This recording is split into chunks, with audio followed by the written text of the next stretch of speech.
Set in a magnificent private estate on the lush banks of the Vaal River, it's the Emerald Resort and Casino, the venue for tonight's Friday Fight Night Big Hitters edition. Good evening, everybody, and welcome to the Emerald Resort and Casino. The atmosphere is already electric here. Plenty of people making their way to come and witness a great night of boxing. With me, I've got Tommy Kwesé, a former boxer and boxing aficionado. Tommy, it's a great night of boxing. There's titles on the lines, heavyweight, lightweights. It's got it all. Thank you very much. Thank you, Johan. I'm privileged to be here. I'm excited to be here. It's going to be a very special night of spectacular pumping boxing action. Look, we got the heavyweights. It's aptly titled Big Hitters. Those are huge guys, a lot of velocity. You know, that weight just makes it so powerful, so dangerous. Ruan Fisser coming up against Osborne Mashimana, the SA champion. We expect something really good to happen there tonight. Also, in the lower weights, we got Luka Pupek, a very highly touted Croatian boxer. He's a Mediterranean champion. We expect him to deliver also tonight. Let's talk a little bit about that SA heavyweight fight because it is Ruan Fisser coming up against Mashimana, who's got a lot of experience, but everybody seems to think that Ruan Fisser is the future of heavyweight boxing in South Africa. Are you kidding me? He is the future of South African heavyweight boxing. He is the future. That's my view. That's my view. That's my view. Maybe I shouldn't say it, but the man has worked very hard. He's pumped. He looks trained. I mean, he's well conditioned. He's lost something like an amazing 10 kilograms. He looks in shape, he looks in condition. He's training with James Ali Bashir, a very experienced American coach. He should deliver tonight, and I expect him to move forward. He's the next South African heavyweight champ, my view. But before that happens, he's got to face Osborne Mashimana, who is determined to retain and hold on to the title. Osborne Mashimana definitely determined to hang on to that title, and he's the man with all the experience on his side. Now, yesterday, the weigh-in took place at Gas Monkey Pub and Grill, and what a marvelous that occasion that was as well. You would have been excused if you were there. Just to think for a moment, you're finding yourself in Texas, in the Lone Star State in the USA. Everybody there seemed to really enjoy it. If you look at some of the decor on the wall, it does look like you'd find yourself transported into a different part of the world all of a sudden. If you're lucky and you head there, you might even find yourself with an opportunity to go and sit in a combi and to go and have a great meal and some drinks in the combi that's right outside of the venue.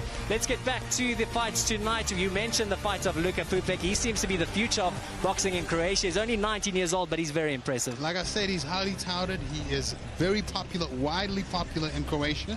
I expect probably the whole of Croatia is watching, and a whole lot of Croatians will be here tonight.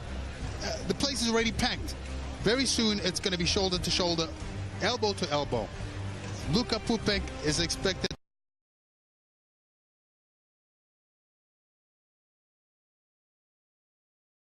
He doesn't enjoy spending time in the ring, it seems like, because he knocks his opponents out very quickly. Man, you talking about stopping Vladimir? That's difficult. One of the most likely things is that he's going to be the guy to stop you.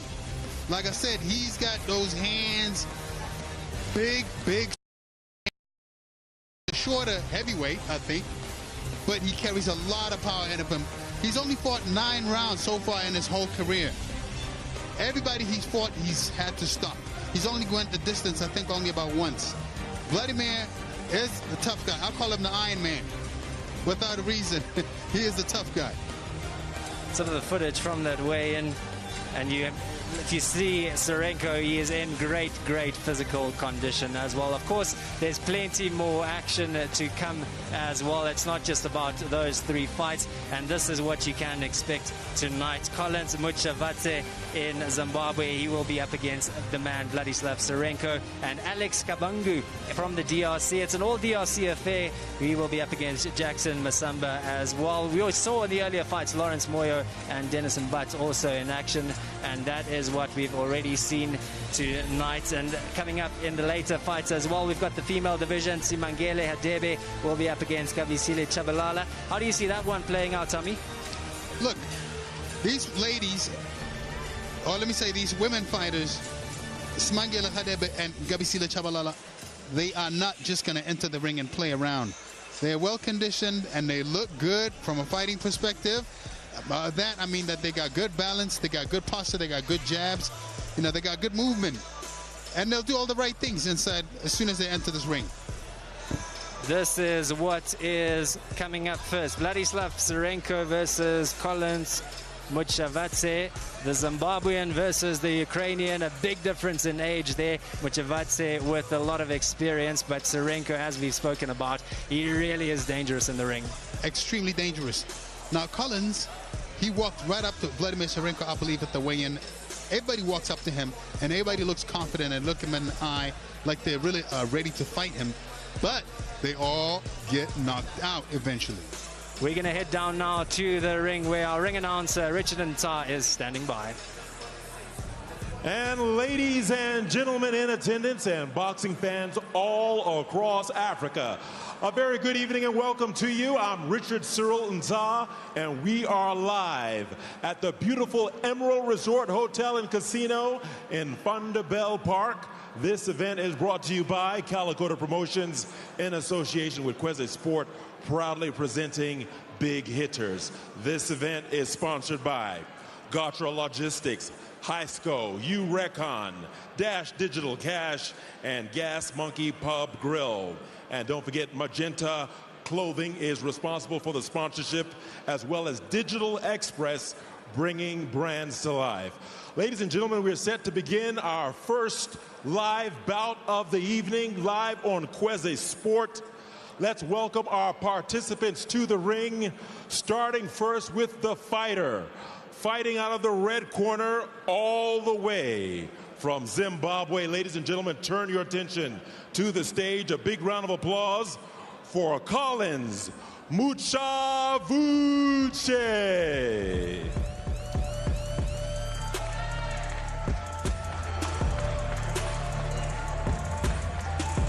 Muchavadze making his professional debut tonight, and I don't think he could have expected a much tougher fight than taking on Vladislav Tsarenko. But yesterday at the weigh-in, definitely looking very, very confident. He's got the Zimbabwean flag to show that he is fighting for his country as well, and that just does give you a little bit of an extra boost because you know everybody back at home is watching. It pumps you up. It makes you feel confident. It makes you feel like you have that home country support. You got a country on your back.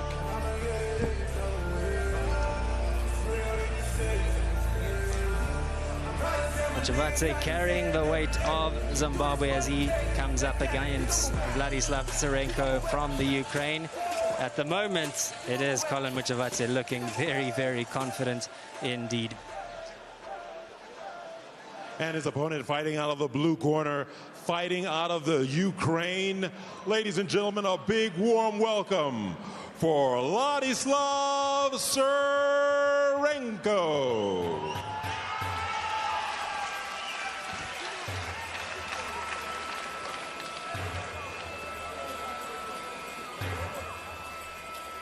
Now, this is a man that a lot of people are very excited about. He's got James Ali Bashir in his corner as well, and that must also give you a boost. But you can also see on his shirt, it's a South African flag as well. He's moved to South Africa, so representing Ukraine and South Africa, and he will definitely be looking to impress what he now sees as his home fans. He also trains at the Ruan Visser farm with Ali Bashir, who now lives on the farm where he trains Ruan Visser, of course. He said he saw a lot of good things and a lot of good characters in Ruan Visser, and he said the same about Vladislav Tsarenko as well. He doesn't just take on any fighter. He must see something special in a fighter, and that's obviously what he's seen in Tsarenko as well. Well, you remember James Ali Bashir, he's got a long history in boxing. He's the same guy that was working with the Klitschko brothers. So he's got that pedigree, and he's got that experience, that boxing experience. He brings big tactics in here tonight. And ladies and gentlemen, this bout is sanctioned by the South African Boxing Board, Boxing South Africa. The supervisor in attendance is Archie Yemgwa. The three judges scoring the bout on a 10-point must system are Jaap van Nieuwenhuizen, Sifrial Ndaba, and Ben Ngapai.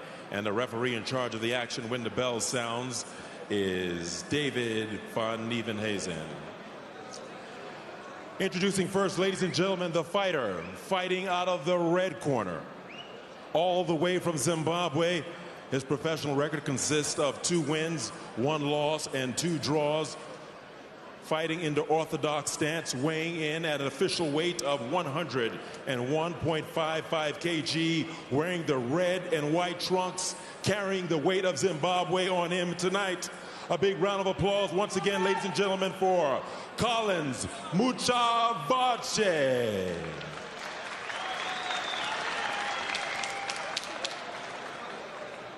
And his opponent fighting out of the Ukraine. His professional record is an impressive one. 4 big fights, 4 wins, 3 big wins by way of knockout. Weighing in at an official rate of 106.5 kg, wearing the navy gold trunks, age 23. Once again, a big round of applause for Ladislav Surenko.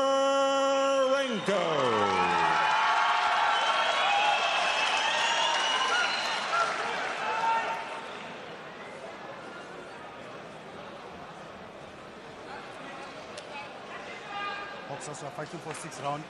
Please obey my rules. Let the best man win. Shake hands and good luck. God bless you.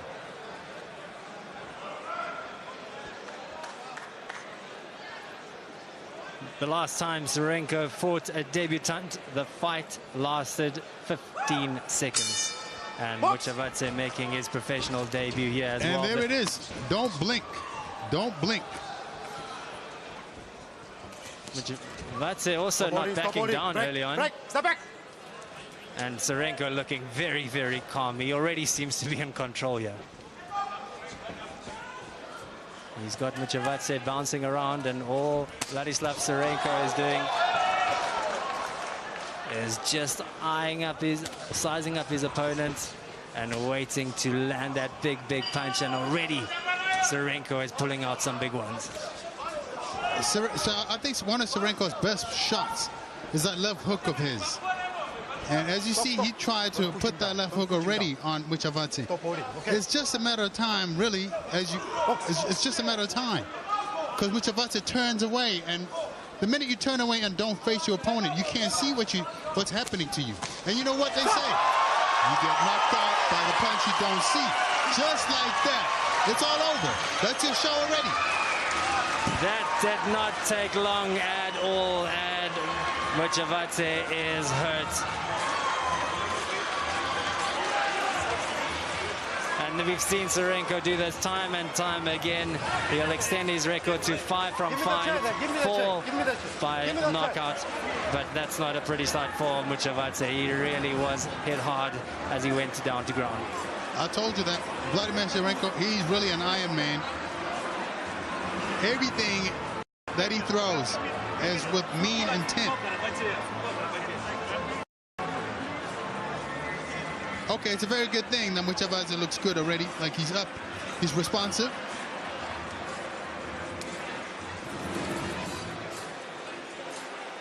And we could move on to Vladimir Surenko. Yeah, Surenko made his debut in May last year in Durban. He fought his first 3 fights in South Africa. Then he went to go test himself in the USA, where he took on Jemai Woods. He was pushed all the way in that fight, but he still came out on top. So at the moment, he's still unbeaten, 5 from 5, and looking in great shape. I think the sweat on his head is just because of the heat in here at the Emerald Resort and Casino.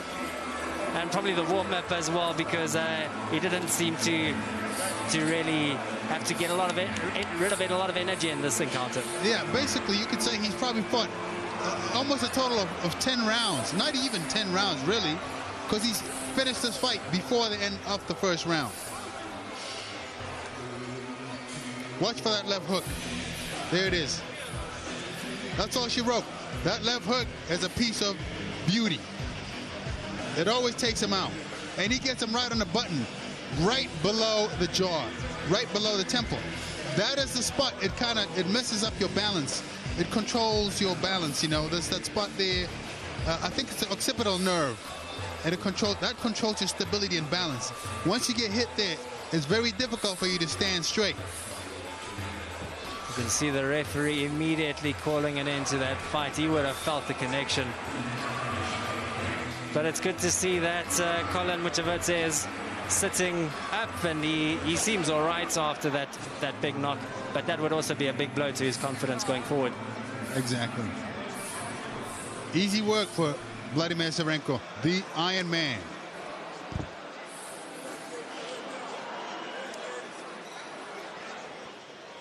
All right, ladies and gentlemen, the end comes 59 seconds into round one. The winner by knockout, fighting out of Mayerton, Ladislav Serenko.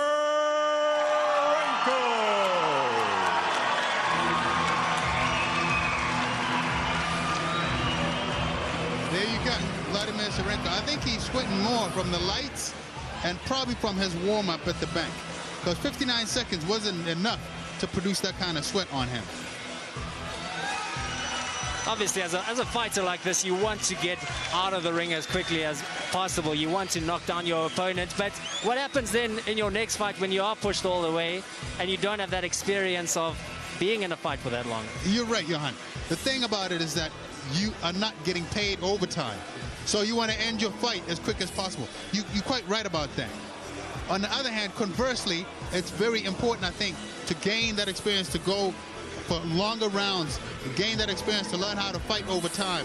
That will bode you well. And when it comes to big fights, you know, the championship fights, the 12-round fights, because not everybody is going to fall down in the first 1, 2, 3, 4 rounds. So this is coming up next. It's an all DRC affair. Alex Kabangu versus Jackson Masamba will be in action in the super middleweight bout.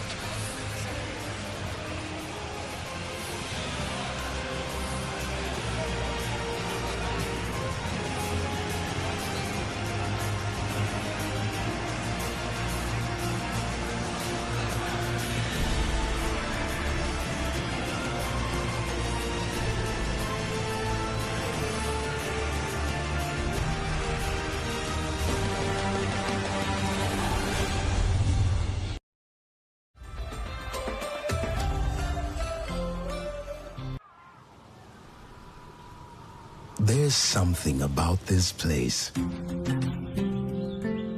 It's in the music, the colors, the people, and the smiles. This place is unique. It is a place of potential. That's why we are bringing hope and equal opportunities to millions of people in Africa.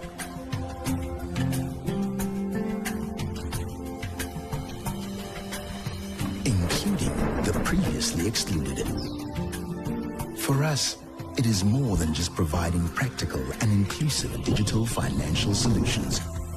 Africa is our business, and we believe in doing well by doing good.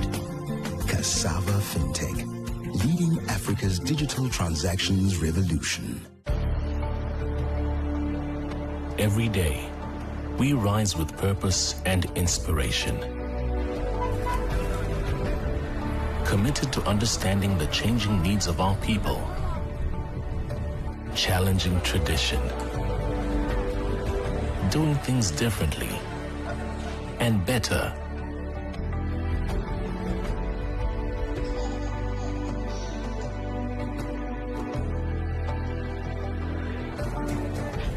Creating new pathways and possibilities.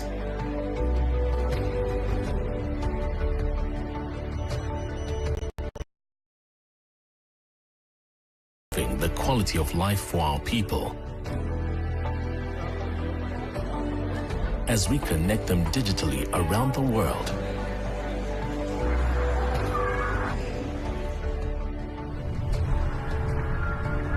Even in the most unlikely places.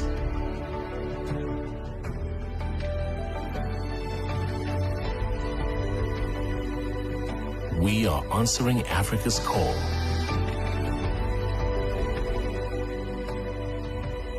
Because we speak African.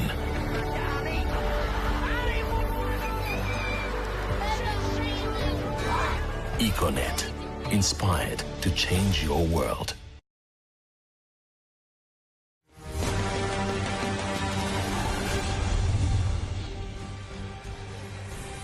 Good evening and welcome back to the Emerald Resort and Casino. It's Kwesé Friday Fight Night, Big Hitters edition, and we've already seen at least one big hit, and that coming from Vladislav Tsarenko. Coming up next, it's a lightweight bout between Alex Kabanga from the DRC taking on his compatriot Jackson Masamba, and this is also going to be a great fight. Age 27, they both in the prime of their career, you would think. And if you look at that record, it's something that Jackson Masamba will definitely want to change. 0 victories, 4 fights. Yeah, so far I think the guy that's probably looking somewhat good in there is Alex Kabanga. He is working with Emil Bryce at the moment, and that's a very good and reputable trainer out of Cape Town. I think these guys are both out of Cape Town. We expect them to deliver.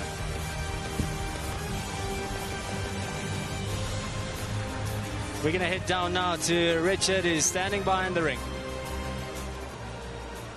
And ladies and gentlemen, we are set to begin another exciting bout. 4 rounds of boxing in the light heavyweight division.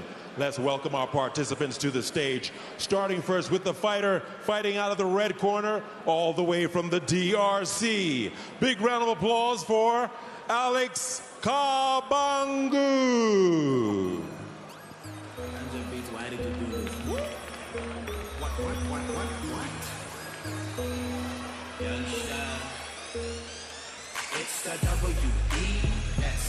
These two fighters have come a long way to come and fight here at the Emerald Resorts and Casino. Alex Kabanga making his way out first in the blue trunks. You're quite right. They came quite a way to fight because they're both from Cape Town. They might as well have done it there, but they won't get paid there.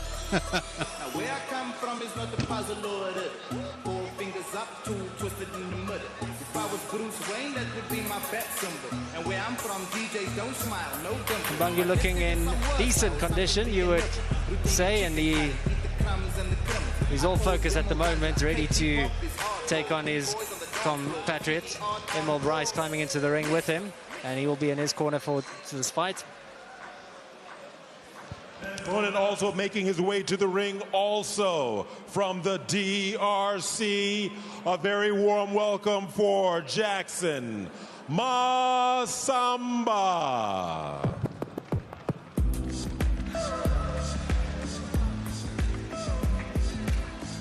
An opportunity tonight for Masamba to pick up his first victory. 3 losses, 1 draw. He was born in Kinshasa, and if you're a boxer, that's probably a great location for you to be born in. Absolutely, because that's where the Ali-George Foreman fight took place.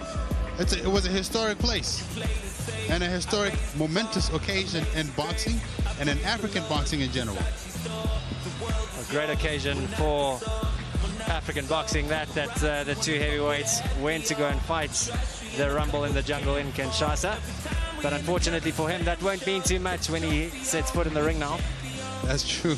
Everybody remembers Bomaye, Ali Bomaye. Don't know that won't happen tonight. Again, ladies and gentlemen, this bout is sanctioned by the Boxing South Africa. The supervisor in attendance is Archie Yemgwa. The 3 judges scoring the bout on a 10-point must system are Simon Mokadi, Jop van Nieuwenhuizen, and Ben Ngapai. The referee in charge of the action when the bell sounds is David Nieuwenhuizen. Introducing first, ladies and gentlemen, fighting out of the red corner, all the way from the DRC, looking to get his boxing career right back on track, weighing in at an official weight of 78.1 kilos, wearing the Congolese flag. Well, very warm welcome, ladies and gentlemen, once again for Alex Kabanga.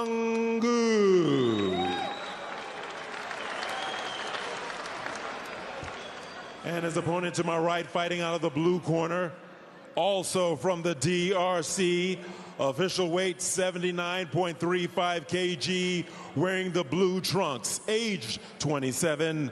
A very warm welcome for Jackson Masamba. Once again, the referee in charge of the action when the bell sounds is David Nieuwenhuizen.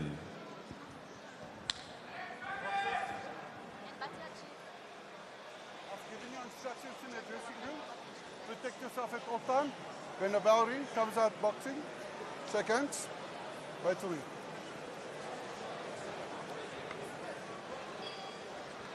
So this the light heavyweight bout, it's an all DRC affair. Alex Kabangu taking on compatriot Jackson Masamba.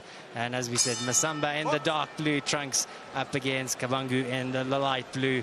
Just an acknowledgement there, and now an opportunity for these two fighters to try and show their intent early on. Honestly, they're a little bit light, these guys, to be light heavyweights. They're a little short, I mean, to be light heavyweights. Great start, this one by Alex Kabangu. And he's taken control of this fight in the opening few seconds. Landing a couple of punches early on and good combinations early on as well. And in true DRC fashion, it becomes an all-out slugfest right off the bat. It's a 4-round fight, this, but the way that these two have started, especially Kabangu, it doesn't look like he wants to wait the entire 4 rounds. Well, that's the thing. I mean, you only got 4 rounds. You got to make it happen now. You got to pile up points or try to get a knockout, get him out of there as soon as possible. It's only 4 rounds. You don't have space and time to build up points, you know, to try to figure him out and then put on a strategy. It's only 4 rounds. Kabangu again, just a short while ago, going for that body hit, trying to soften up Masamba early on. But Masamba not backing down at this stage.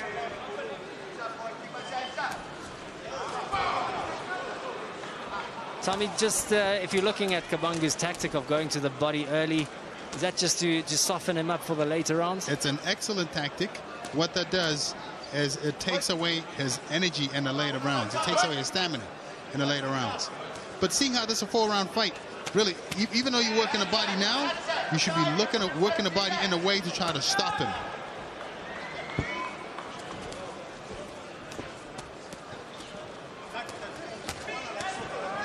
Jackson Masamba fighting back there, trying to land that big right hook as well. But at the moment, Kabangu is fighting everything that Masamba is throwing his way. He's got him against the ropes at the moment. You know what, Johan? Even though this is only a 4-round fight, what I really would like to see is either of them. I'd like to see Alex Kabangu, even Jackson Masamba, take a step back and try to apply themselves in a structured manner. By that, I mean, try to put a jab out there. You know, you got to put a well-constructed fight plan out there. Instead of just coming out and just throwing punches, that doesn't really work. Do you think either of these two fighters are actually strong enough to just go, like you said, without trying to get a few combinations, just going for that big hit and trying to knock his opponent out? Do you think that they actually have the strength for that? It's not a matter of just trying to put the strength out there.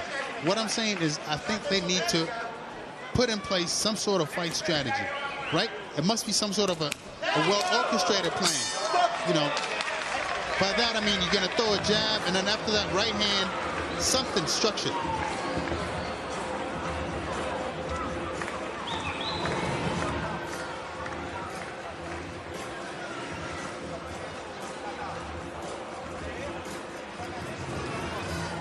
A good end to the fight there for, in particular, Jackson Masamba. But if you're looking at the punches that Alex Kabangu landed early on, who would you give that opening round to, Tommy? You know, this round I kind of give a little bit more to Alex Kabangu. I think he worked a little bit harder. He did a little bit more.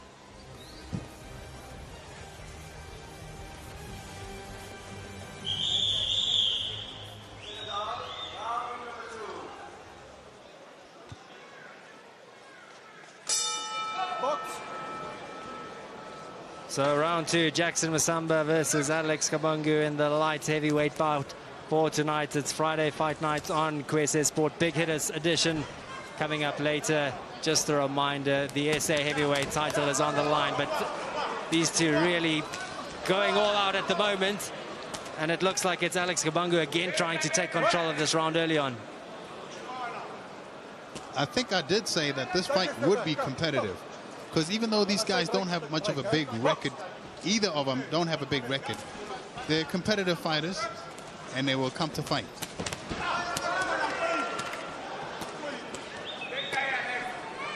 Jackson Masamba again up against the ropes as Alex Kabangu continues putting the pressure on his opponent. Right. Take a step back.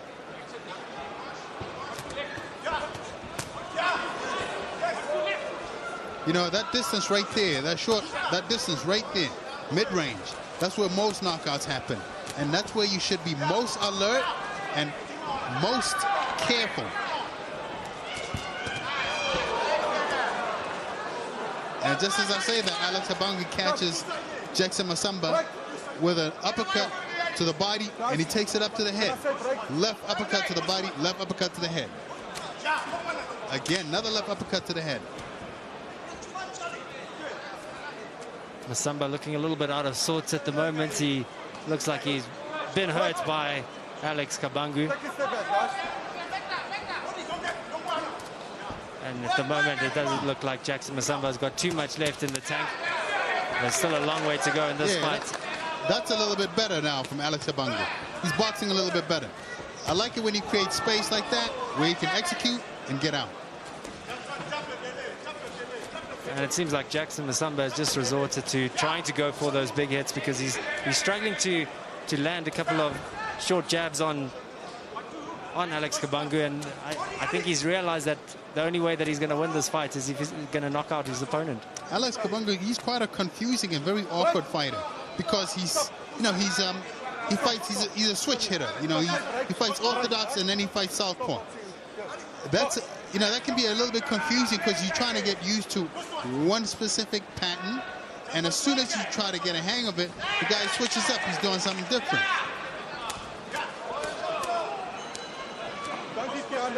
Jackson Masamba is still looking under a little bit of pressure, but he's actually never been knocked out in any of his professional fights. He's been taking the distance in all three of them. But now it does look like Alex Kabangu is trying to go for that knockout punch, and he's starting to land more and more as this round progresses.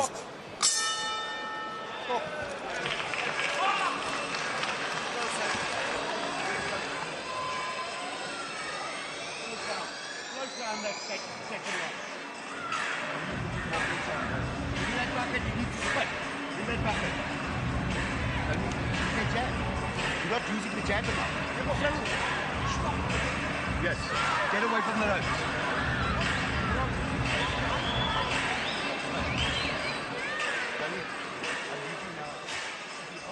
Exactly. I said, Emil Bryce is telling Alex Kabangu to use the jab to create space and create opportunities for the big right hand. We did see Masamba land a couple of punches there. And as I said, he's been taking the distance to Rowan Campbell. That was in December at Emperor's Palace, so not too long ago. But he did have those three big fights in 2017, still looking for his first victory. You see, when Alex Kabangu does that, when he uses that jab, he just looks a little bit better. It creates space and creates opportunities for him to throw that right hand, like you just saw him do right there.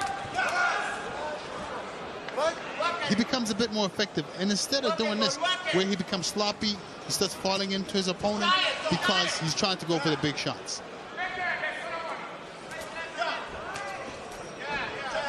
Kinnear out of the red corner saying that Masamba is tired, but Alex Kabangu taking his coach's advice to heart, trying to set up a couple of those jabs and then just allowing him an opportunity to go for that bigger hit. You know, the thing about it is when you look at Jackson Masamba, it's almost as if you could see that this guy could be a good boxer. He could be an outstanding boxer, I would say. But all he's got to do, he's just got to put that jab out there. When he slips the body like that, put a little right uppercut to the body. That's the kind of thing that he should do. And that's the kind of thing that would make him effective in this fight right here.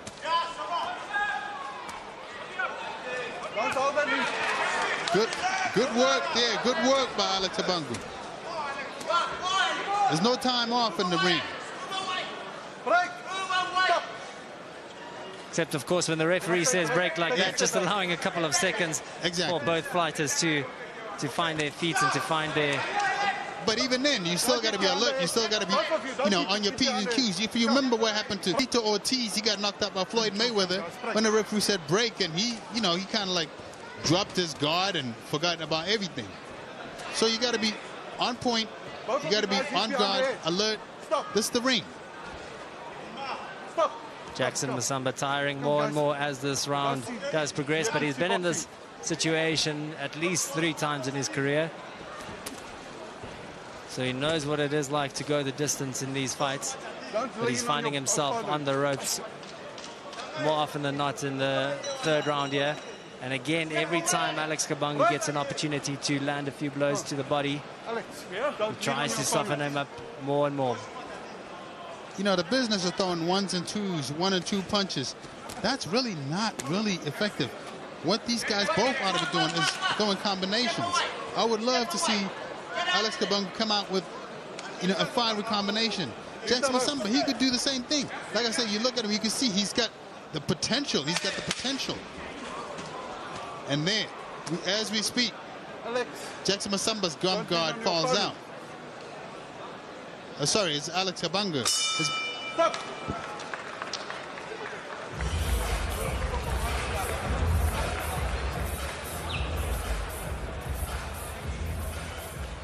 Trouble, boy. In trouble now. No, I'm good. I said, we're in trouble in this fight. We need to win this round good. Very good. You're going to have to put a lot of pressure on this fight. Where's that sponge there? That cold thing. Long throw, second. Come on, boy. You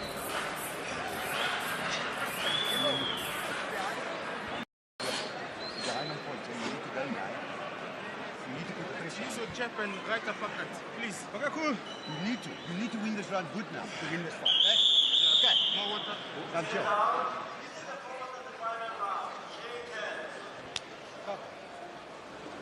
Alex Kabangu's coach saying he needs to win this final round to win this fight. I want a good round. I don't want this hugging and kissing. I want boxing, eh? Okay, go there, go there.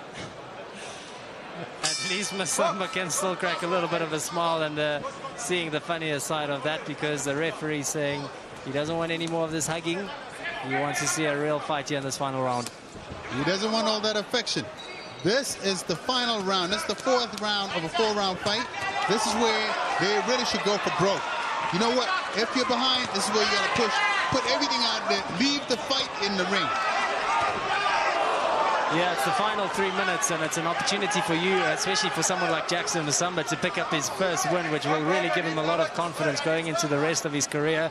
But he's going to have to find a way to break through the defense of Alex Kabangu. But at the moment, both these fighters really going for it and leaving nothing out as they head into the final 2 minutes.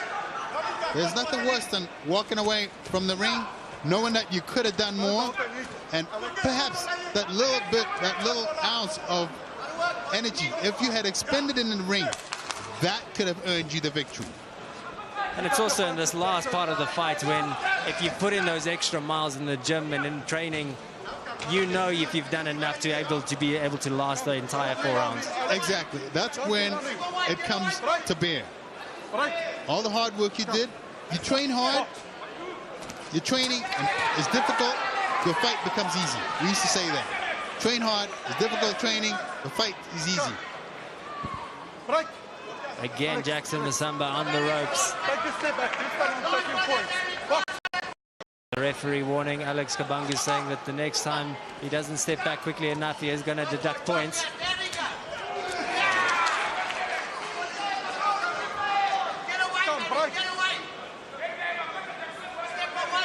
And even his coach, Alex Kabangu, telling him to step away. Doesn't want to have any points deducted, does Alex Kabangu. And now we are into the final minutes, and these fighters leaving nothing out there. You don't want to leave it to chance, like I said. You don't want to walk away and regret. Think that, you know, I could have done a little bit more. That's the worst feeling.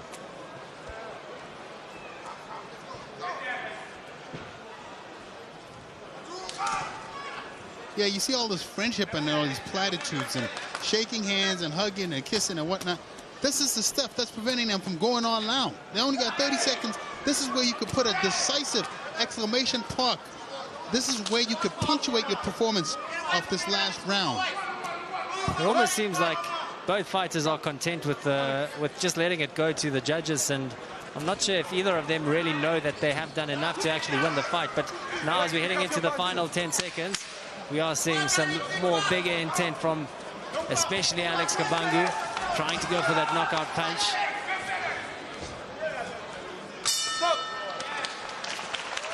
But that's the way it comes to an end. The 4 rounds over in this light heavyweight bout between Alex Kabangu and Jackson Masamba, both fighters from the DRC. And you can see they're both quite happy with the way things went in the ring. Yeah, you see, the thing about it is that, you know, you don't want to end the fight feeling like you have not done enough. And I suspect that's the kind of feeling they both might end up having, that they just didn't do enough. So it will go to the judges based on what you saw in the ring.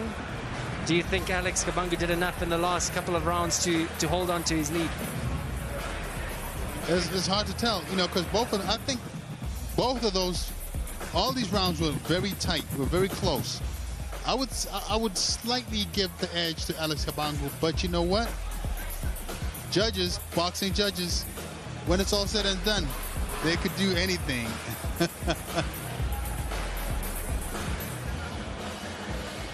So we will wait for the judge's decision. Just a reminder, coming up later, it is the big SA heavyweight fight. It's Osborne Mashimane defending his title against his longtime friend and also previous sparring partner, Ruan Visser. And Tommy, you said earlier, you don't think he is the future of boxing, of heavyweight boxing in South Africa. You know that he is, and he has an opportunity to really cement his spot as the best heavyweight boxer in South Africa at the moment. Watch out, Chelsea, we're coming for you.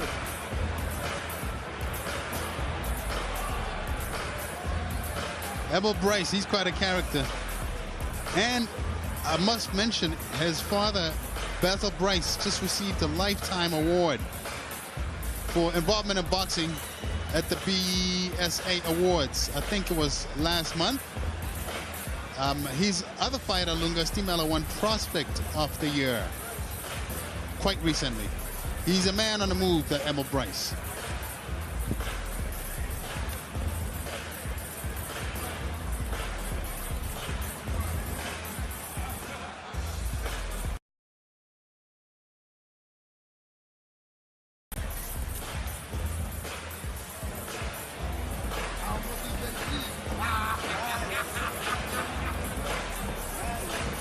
Plenty of laughs and smiles in the Jackson Masamba. They have done enough. And just a reminder, we did mention that SA heavyweight title fight. There's another title on the line, and that is the WBC Silver Youth Middleweight title. Luka Pupek from Croatia up against Mona Ali from Tanzania. It's for that vacant title. We spoke to Luka Pupek's coach, or his co-trainer, a little bit earlier, and he really does seem to think that Luka Pupek is the future of boxing in Croatia. So young talent on display here at the Emerald Resorts and Casino for this Friday Fight Night Big Hitters edition. But at the moment, we are still waiting for the results of the Alex Kabangu versus Jackson Masamba fight. The judges taking their time to get this result in.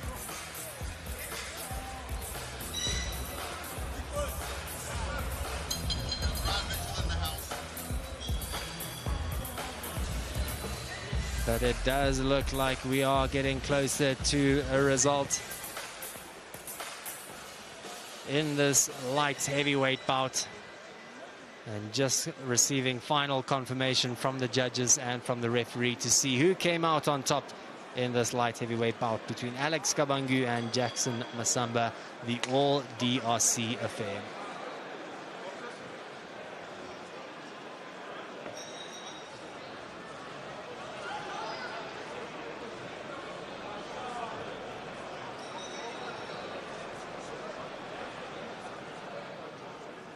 And ladies and gentlemen, after 4 gruesome rounds of boxing, we go to the scorecards. Judge Jop van Nieuwenhuizen scores the bout 37-39 in favor of Alex Kabangu. Judge Sifrial Ndaba scores the bout 39-37 in favor of Jackson Masamba. And Judge Ben Ngapai scores the bout 38-38. Ladies and gentlemen, we have a draw.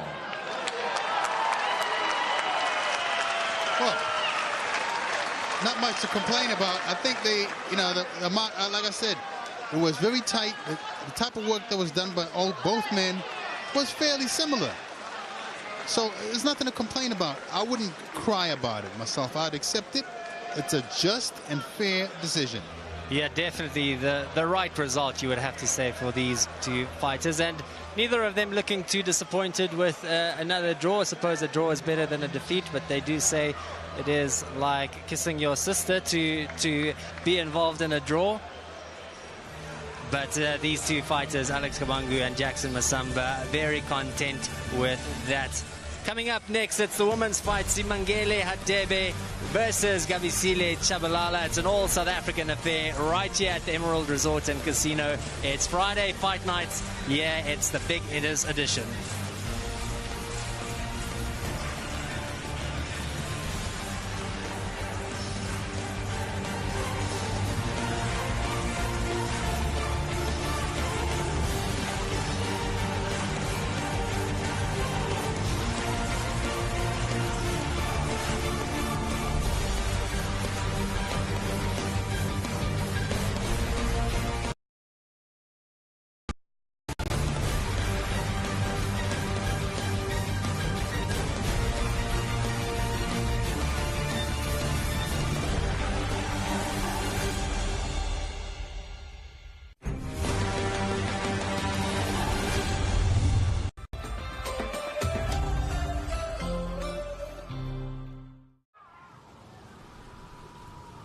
There's something about this place. It's in the music, the colors, the people, and the smiles. This place is unique. It is a place of potential. That's why we are bringing hope and equal opportunities to millions of people in Africa.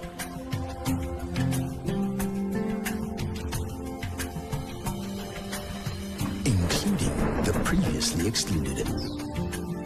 For us, it is more than just providing practical and inclusive digital financial solutions. Africa is our business, and we believe in doing well by doing good. Cassava FinTech, leading Africa's digital transactions revolution. Every day, we rise with purpose and inspiration. Committed to understanding the changing needs of our people, challenging tradition, doing things differently and better.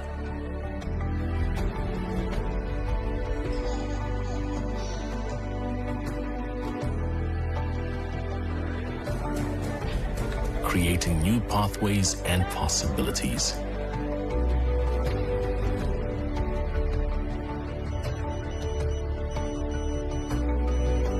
Improving the quality of life for our people as we connect them digitally around the world.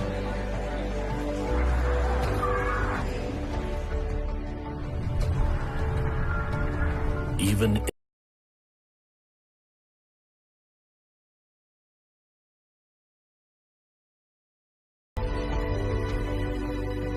we are answering Africa's call.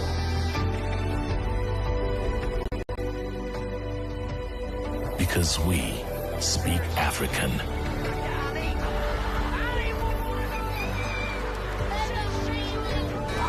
Econet, inspired to change your world.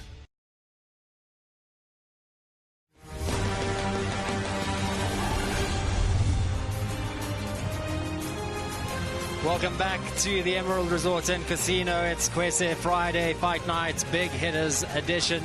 We've seen some wonderful fights here already, and coming up later, the big one between Osborne Mashimane and Ruan Kwesé. And this is Mashimane having his fingers strapped for the big bout coming up as he defends his SA heavyweight title. Yeah, they see his hands wrapped. Man looks like he's determined. And I hope that Osborne is going to put up a real fight, because I think at this point he's coming to the sunset of his career. And it would be quite a good thing to go out on a good note. There's Junior Makabu right in front of me. Junior Makabu, his last fight was in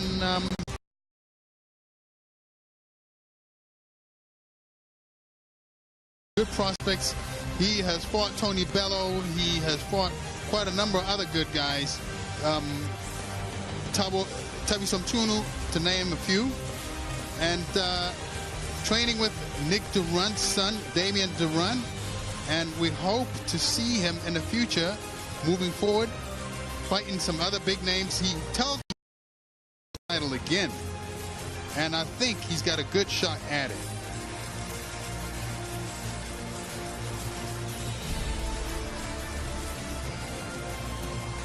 Great excitement here at the Emerald Resort and Casino. Plenty of people making their way. A lot of them coming to look at Ruan Kwesé, one of the local favorites. But this is what is lying in store next. It's Simangele Hadebe, and she will be up against Gabisile Chabalala. And this, the female bantamweight bout for tonight. 6 rounds. If you look at that record of smash, they call her. 3 wins, 1 defeat, 1 draw. But it's simply the best. Gabisile Chabalala, who's got a little bit more experience on his side. At the age of 26, already 13 fights in. And she calls herself simply the best. You think Tina Turner would agree? I like that nickname. That reminds me of Chris Eubanks. Chris Eubanks, the senior. He used to be the guy, simply the best. And he used to prance around the ring with his lats roll, muscles flared out like a real kind of Batman kind of guy. He was a real good fighter, and I hope to see that Gabisile Chabalala will do something similar. So we're going to head down now to Richard Nzau, who's standing behind the ring. Ladies and gentlemen, we are set to begin another exciting bout, this time in the female. Let's welcome our exciting female fighters to the stage. Starting first with the fighter fighting out of the red corner, fighting out of South Africa. A big warm welcome to Simangele Hadebe.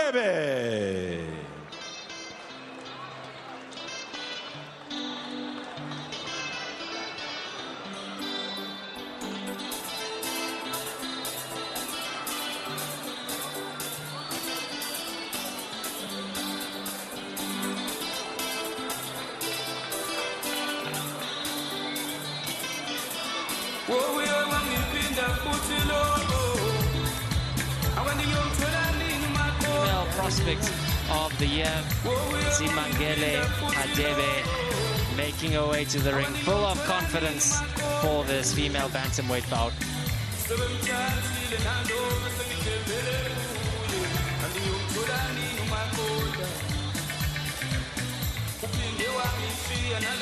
I think it's also important to note that this fight is at a catch weight limit, because I think both of the women were not exactly bantamweights, so they agreed rather on a catch weight limit. So it's a bantam catch weight. It's not exactly bantam.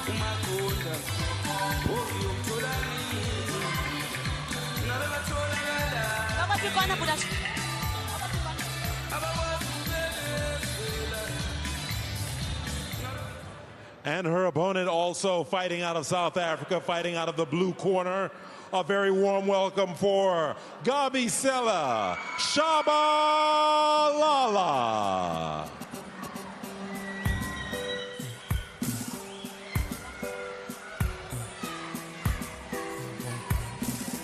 She calls herself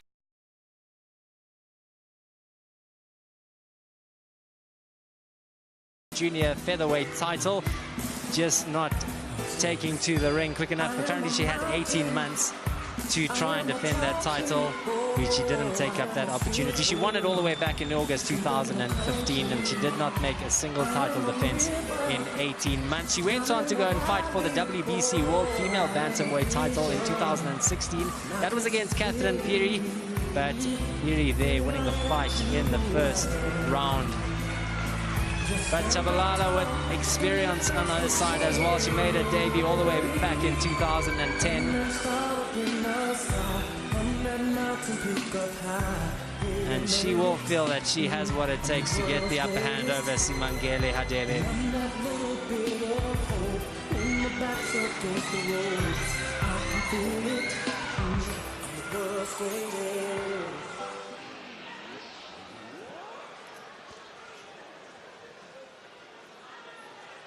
Once again, ladies and gentlemen, this is 6 rounds of boxing in the female bantamweight division. This supervisor in attendance is Archie Yemgwa. The 3 judges scoring the bout on a 10-point must system are Jaap Nieuwenhuizen,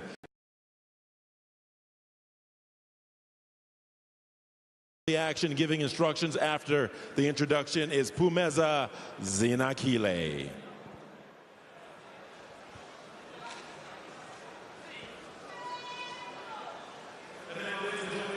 First, the fighter fighting out of the red corner, fighting out of South Africa, your very own.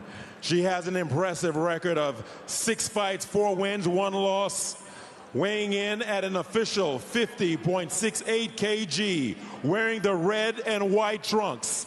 A big round of applause once again, ladies and gentlemen, for Simangele Hadebe.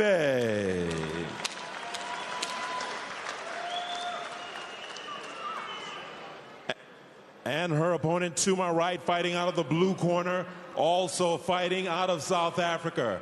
Her professional credentials are very impressive. 13 fights, 10 wins, 2 losses, 1 defeat, weighing in at an official weight of 54.25 kg, wearing the white trunks, age 26. A big round of applause and a very warm welcome for Gabi Sele Tshabalala.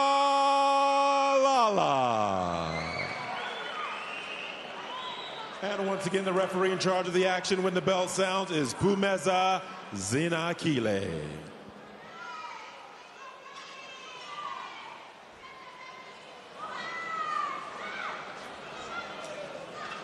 Boxers, you spoke at the dressing room. You obey my commands at all times. When I say break, please break. Shake hands and go back to your corners. Shake hands.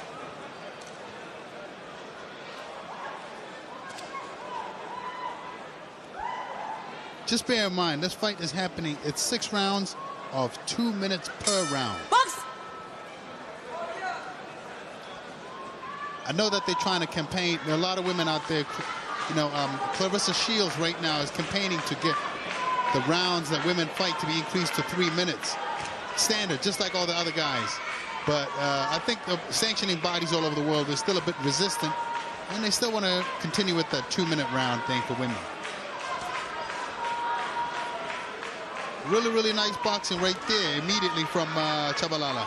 I told you, I said Tshabalala, I said these women can box. Tshabalala is a smooth fighter. You can see right there. Tshabalala in the white trunks, Hadebe in the red. Yeah, you don't you win 10 fights without being a very decent boxer. And you also don't get the nickname Simply the Best without being a very good fighter. I like what she's doing right there. You know, stepping away from punches. Just really nice evading. But that can be dangerous because if Hadebe had continued with a jumping left hook, she'd catch you. Hadebe going for those body shots, landing a couple of them on the body of Tshabalala. Wild punches being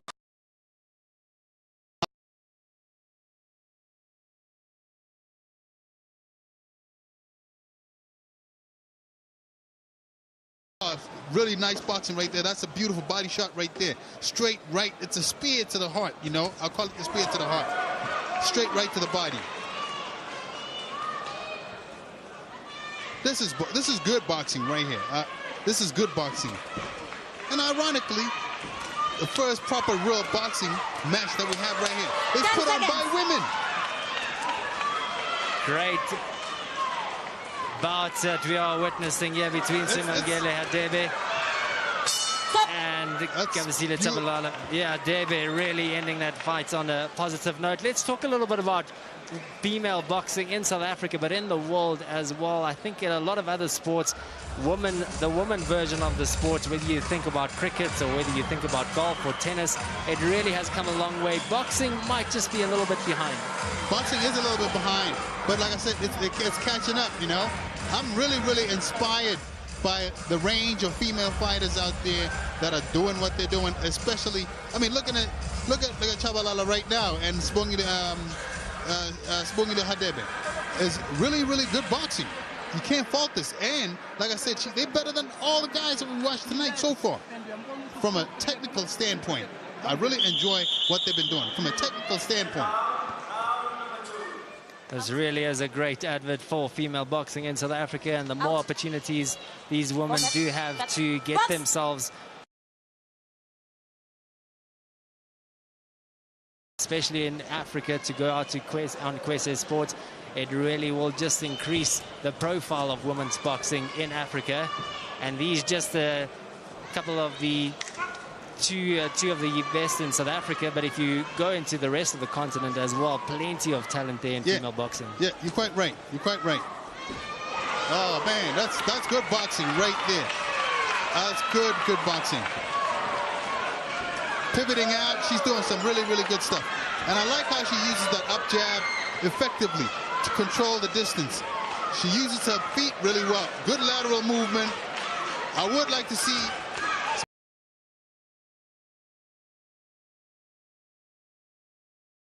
to get her into a place where she could control, pin her down. And the only way she could do it is if she pushes her jab out.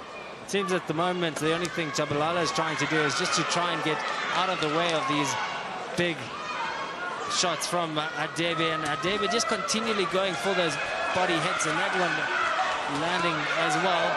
And Hadebe is really, really taking control of this fight, and she just looks cool, calm, and confident at the moment as well. Yeah, she is. That's very good. That's a sign of somebody that's got experience, somebody that is relaxed in there. They can execute without losing, the whole composure. And Kwesé Chabalala really not looking comfortable out there at the moment. But that's exactly what Hadebe had to do, was to try to corral her, get her into a corner, a place where she could control her movement. 10 seconds. Again, Kwesé Chabalala just trying to get out of the way of these shots from Hadebe. And at the end of round 2, and Simangele Hadebe, you'd have to say, well in control of this bout. That's a very good round from Hadebe. And I would have to give it to her, because she did, I think she put on about 3 really good offensive outbursts there.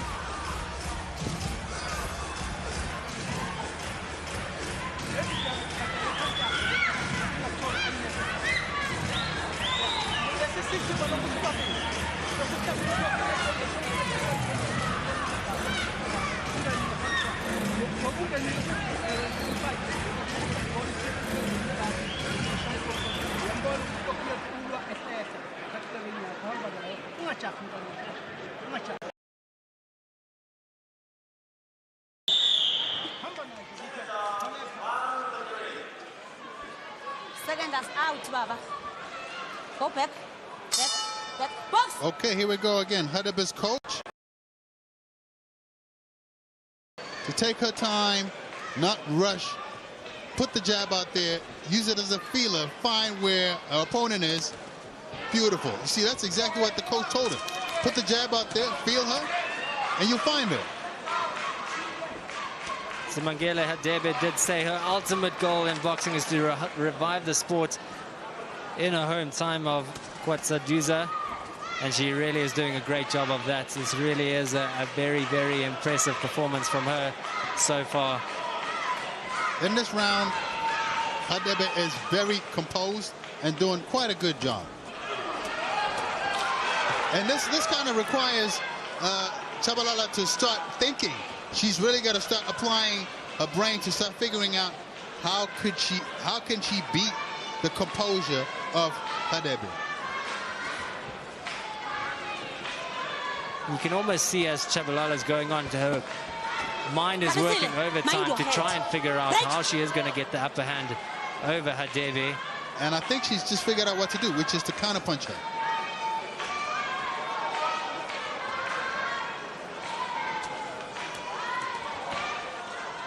That's exactly what she is trying every time Hadebe goes in for one of those big hits, and you do see Tshabalala trying to counter that.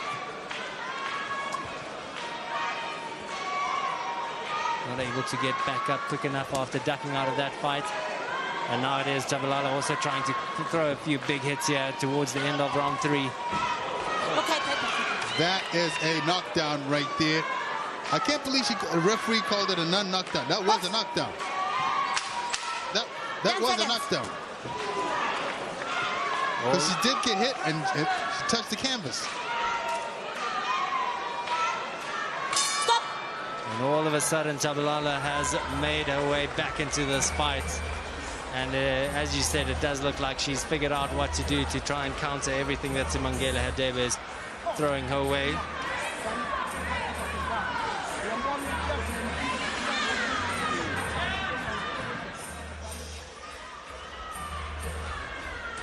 And that is where Hadebe went down. Referee saying she just lost her footing.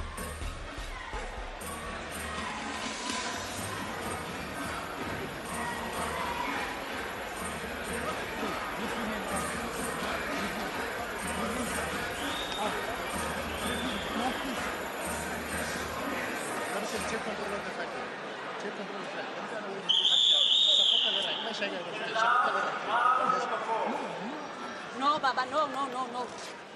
Go back. Box! Halfway through this fight, 6 rounds of 2 minutes each. And Tshabalala has found her way back into this fight against Simangele Hadebe. First 2 rounds was all about Hadebe, but now Tshabalala seems to have figured out a way to counter. It's a good fight. It's a good competitive fight because it's action back and forth.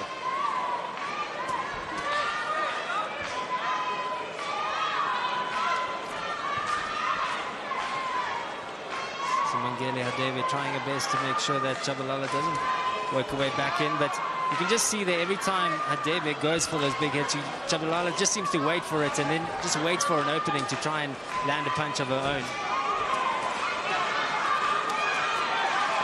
Bit of a slugfest out there at the moment as these two fighters swing big. And that was a big hit there from Hadebe on Tshabalala. Tshabalala looks a bit of trouble there. What I like about Hadebe is that she moves her hands all the time, and the only problem is that after throwing a punch, after throwing her right hand, she ends up standing in the same place. So she's a bit straight up after that, and that's when she gets caught. But I think so far the head movement is confusing Gabisile Tshabalala quite a bit because she can't quite pin her down. She can't find her. And the way to find her, to locate her, is that's exactly what she should be doing. She should be pushing that up jab out there. She should use the jab as a rangefinder. Hadebe is moving around the whole time, making it very, very difficult for Gabisile Tshabalala. See now, she tried to confuse her by swinging her left hand low like that. What I think she needs to be doing is pumping that jab, you know, even if it's an up jab, you need to pump it.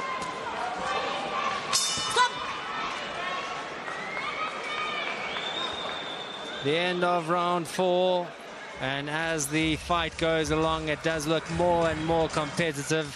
And Tommy, you said it earlier, probably the best fight of the night so far. Plenty more to come later on as well, but this at the moment, a great display of female boxing.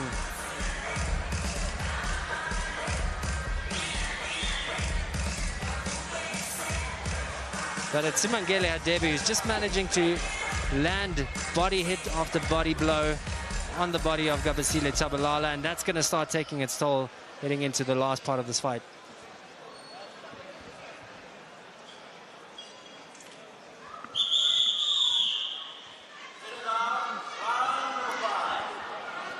As you can see, the work right there that was done by Sibongile Hadebe, quite effective. Body shots and straight to the head after that, and using a jab to probe her to try to find it like that, and even hitting her slightly in the back of the temple. That keeps you off balance.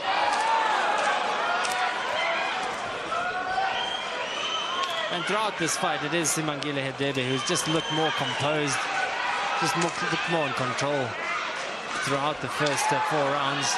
And even there, you can just see the focus in her eyes. She knows exactly what she needs to do, and she's doing it pretty well at the moment. But Tshabalala not giving up. It's good boxing. It's good boxing. She's doing all the right things, attacking the body, stepping aside, attacking the head. She's doing all the right things and pivoting, getting out immediately after launching an attack. And again, Tshabalala just waiting for Hadebe to make a move, and then on the counter trying to land a couple of blows. I think Tshabalala is slightly confused now, you know, because she can see that Hadebe is making quite a bit of an inroad here, and the reason for that is because of her head movement and composure. Okay, what she needs to do is to stick her jab out there and continue moving. Use the jab as a rangefinder to locate Hadebe and drop the big right hand. Big swing there from Sibongile Hadebe. Heading into the final few seconds of this 5th round. But you can see, I think also, Tshabalala is, I think she's slightly getting fatigued. You can see her mouth a little bit open. She's dropping the hands from time to time. I think she's a bit tired. And this is where it's beginning to affect her. It's those body shots and perhaps conditioning. Yeah, 12 minutes out in the ring is a long time for these two ladies. And again, Sibongile Hadebe finishing that fight on that round on a high note. And you would still seem to think that she is in control at the moment against Kwesé Tshabalala. But great work from Kwesé Tshabalala. I thought in the first 2 rounds it might be all over for her, but she managed to really compose herself and work her way back into this fight. This is what's coming up later. Ruan Visser getting prepared for his big bout against Osborne Mashimane, that for the SA heavyweight title. He has an opportunity to make history tonight. He's certainly looking very confident. Chatting to him yesterday as well, he seems to think that he's got this fight in the bag. There he is, Mr. Ruan Visser. He looks good, very well conditioned, looks cut, looks ready, primed, ready to pounce. Shake hands. Make sure you stay tuned into Kwesé Sports for that big fight. Another one coming up later as well. It's Luka Pupek from Croatia. We'll be taking on Moana Ali from Tanzania. That for the WBC Silver Youth Middleweight title. But at the moment, it's all about these two ladies in the ring. Kwesé Tshabalala versus Sibongile Hadebe in the female bantamweight bout. And Hadebe is still trying to make sure that she stays in control rather of this fight. And there she managed to rock Kwesé Tshabalala a little bit. Break.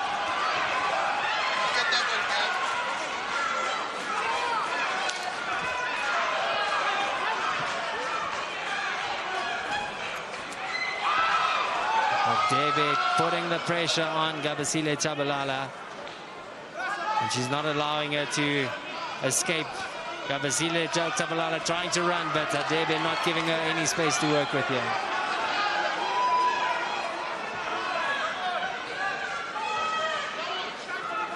This is very good work from Tshabalala, from Hadebe, because she keeps going to the head, goes to the body, varies her attack, she pivots, moves around, never stays in the same place, and oh, that's a beautiful right hand there from Hadebe.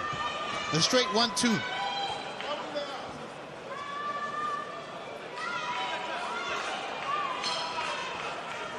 Again, we said it earlier, a great advert for female boxing in South Africa as these two bantamweights go head-to-head. 20 seconds left at the moment. Hadebe in control. Kwesé Sports needs to find a knockout punch here, I think, if she wants to win this one. I like that attack. Attack to the head, attack to the body. Good work by Spangla. 10 seconds. Final few seconds here. And Hadebe with one last hit as a reply from Kwesé Sports. But it's up to the judges now to decide who came out on top in this female bantamweight bout. Simangele Hadebe in the red trunks, looking the happier of the two at the moment. Kwesé Sports was hurt on a number of occasions, but well done to her for not giving up and fighting her way back into this fight. But this happened in this final round. That's a beautiful left hook right there from Hadebe.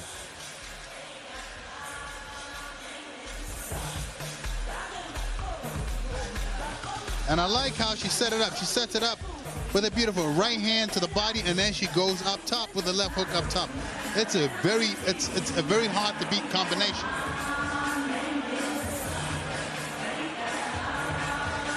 Kwesé Sports will be hurting a little bit after that fight, but if she is able to pull off a victory, then the pain won't feel too bad. Tommy, you spend a lot of time in the ring after a long fight like that. Even though you're in a lot of pain, if the referee lifts your arm to say that you're the winner, all of a sudden all that pain goes away. Exactly. As soon as you get the victory, you're happy. All the pain's gone. But by the very next day, all the pain is back. You know, the body aches. You feel like you've been in a war.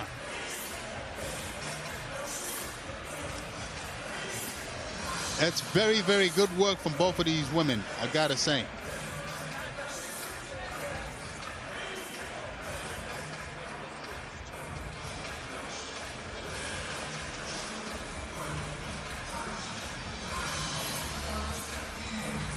So waiting for the judge's decision. Just make sure that you don't go anywhere, because coming up after this fight, it is the big one. Rowan the Giant King Kwesé fighting for the SA heavyweight title as he comes up against the defending champion Osborne Mashimana.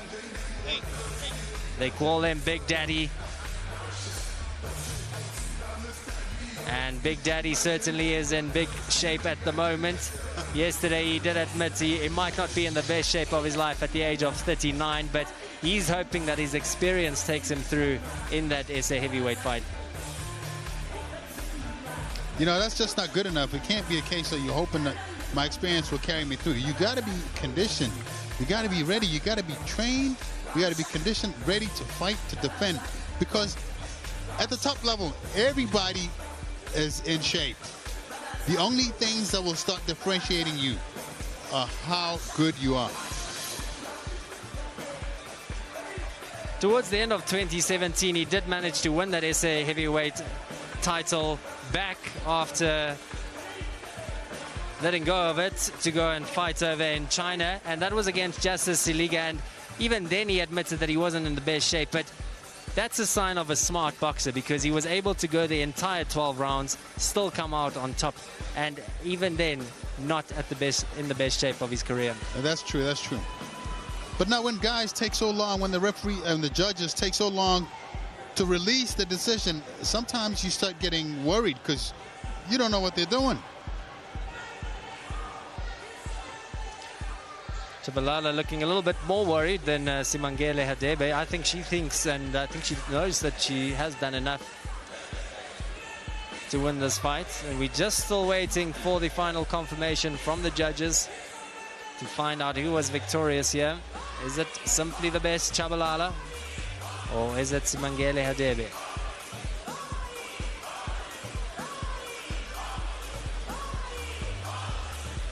And it does seem like we are just about ready for the results to be announced. And in the next couple of moments, we will hit ring. Richard will be standing by to give the official results of this bantamweight bout, female bantamweight bout. Kwesé Sports looking composed now. Probably just running through the fight in ahead. And Simangele Hadebe, she looked composed throughout the fight. I think she always felt that she was in control. But it does now look like we are ready for the announcements, and the judges seem to have made up their mind to decide who is the winner in this female bantamweight bout. Ladies and gentlemen, we go to the scorecards, and Judge Simon Mokadi sees the bout 58-56 Gabasile. Judge Ben Ngapi scores the bout 56-58 Radebe. And Judge Jaap van Nieuwenhuizen scores the bout 56-58. Your winner by split decision, Radebe.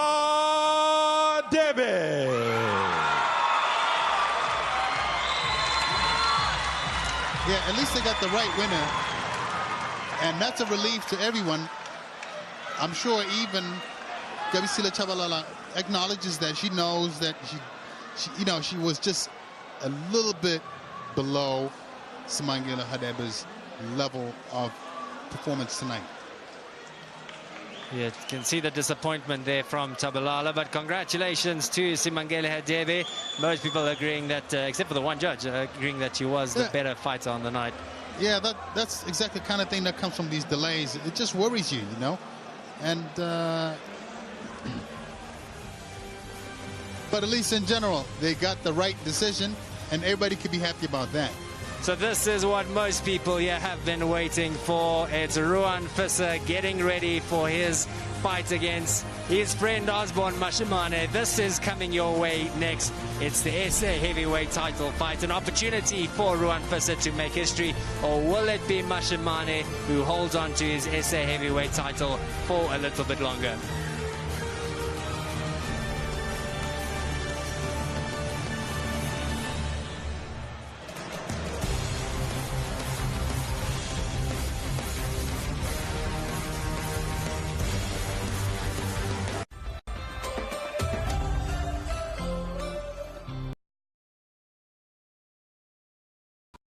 There's something about this place.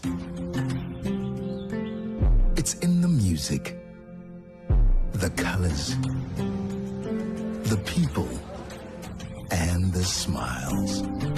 This place is unique. It is a place of potential. That's why we are bringing hope and equal opportunities to millions of people in Africa.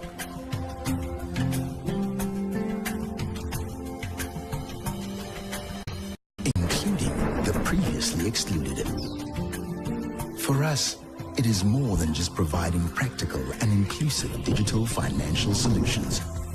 Africa is our business, and we believe in doing well by doing good. Cassava FinTech, leading Africa's digital transactions revolution. Every day, we rise with purpose and inspiration. Committed to understanding the changing needs of our people, challenging tradition, doing things differently and better.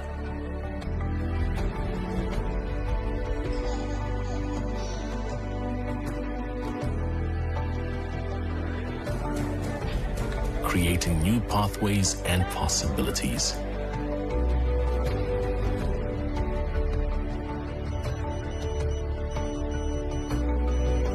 Improving the quality of life for our people as we connect them digitally around the world.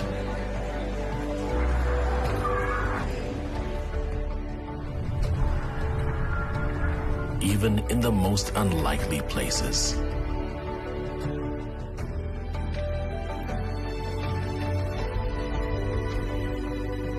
We are answering Africa's call.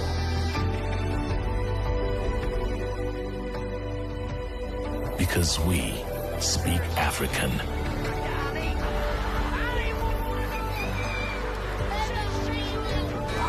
Econet, inspired to change your world.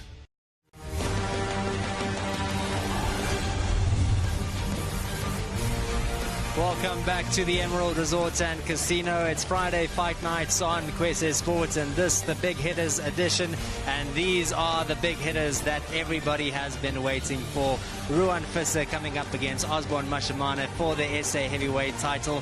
And the SA heavyweight division in South African boxing, it seems to be heading back to where it should belong in South African boxing. And it's really something that a lot of people have been taking note of again. The glory days indeed.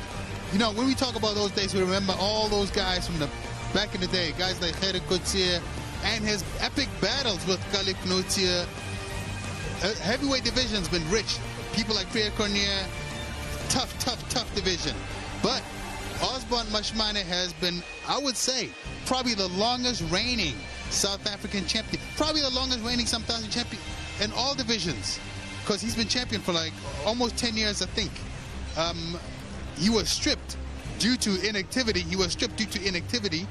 But and he went back and fought for the title he had won before. The guy has been a champion forever.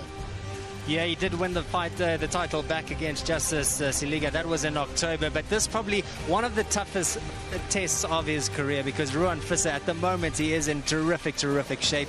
And we said it earlier, the future of SA heavyweight boxing, but just not just in SA, but he might be the future of heavyweight boxing in the world as well. He's got James Ali Bashir on his side, and he seems to think that Ruan Kwesé does have the ability to go all the way and to go and compete for world heavyweight titles. Exactly. It's a momentous task, and he's at a very precipitous part of his career right now. What I would say is that Ruan Kwesé has got the goods to go quite a long way, and he's in the right space. He's got the right guy with him, James Ali Bashir, and he's got good support from everyone. Kalakoda Promotions and Kwesé Sports have been very good with promoting boxing, especially heavyweights in South Africa. This is when we saw Ruan Kwesé on Kwesé Sports for the first time, when he came up against Ashraf Suleiman, and from the beginning there he had Suleiman running around. He wrestled him to the ground a couple of times. The referee had a word with him on quite a few occasions in that fight, but this was when we really started taking note of Ruan Kwesé. He is, if you look at him there, a very big.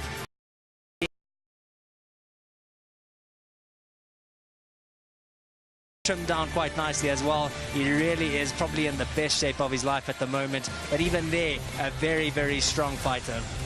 I'm glad you mentioned that, because that is probably the most noticeable thing. If you look at his body right there and his body right now, it's night and day. And that is Ruan Kwesé. We've seen him on Kwesé Sports a couple of times. From Meyerton is the big 207-centimeter Ruan Kwesé. And he's still got youth on his side. He's still got a few years before he reaches the peak of his career. And that's why he was so delighted to be able to train with someone like James Ali Bashir, just so that he can cement those skills at a young stage in his career. Exactly, and he could learn a lot, because those are the kind of skills. You know, he just needs to learn the basic things. Basic things are what? Jab, balance, movement, defense, and offense. You know, Ruan Kwesé, once he's got you in a knot, once he catches you, he's guaranteed to finish you, almost definitely. We have ever seen Ruan Kwesé dropped in his career. It only happened one time, and that was in this fight. Kazita Rohane managing to get the better of Ruan Kwesé. And on this one occasion, he managed to take him down to the floor. It's not something that is easily doable, especially fighting against a big human like Ruan Kwesé. But he was able to do it. I don't see that happening again anytime in the near future. Ruan Kwesé would have learned a lot from that incident. That's the kind of thing that happens, you know, if a guy is not really that prepared from a technical standpoint. And as you see right there, Ruan Kwesé gets dropped right there by Kizito Ruhamanye. But that lapse in concentration really won't happen again. I can guarantee you that won't happen again, that lapse of concentration. Even after that, Ruan Kwesé, you could see, I think his ego took a little bit of a bruise there, because he was determined to settle matters in the ring, and he really was unstoppable after that. Eventually, the referee did have to bring an end to that fight.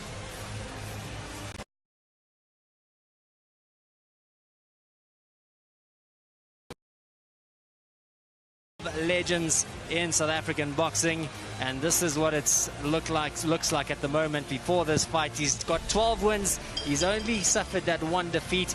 Big Daddy, on the other hand, Osborne Mashimane, has been fighting for a very, very long time. He made his debut many years ago, and he's currently at the age of 39, looking to perhaps end his career on a high note. We'll have to wait for confirmation to see what Mashimane decides after this. He's turned professional in 2000 and still going strong 18 years later at the age of 39.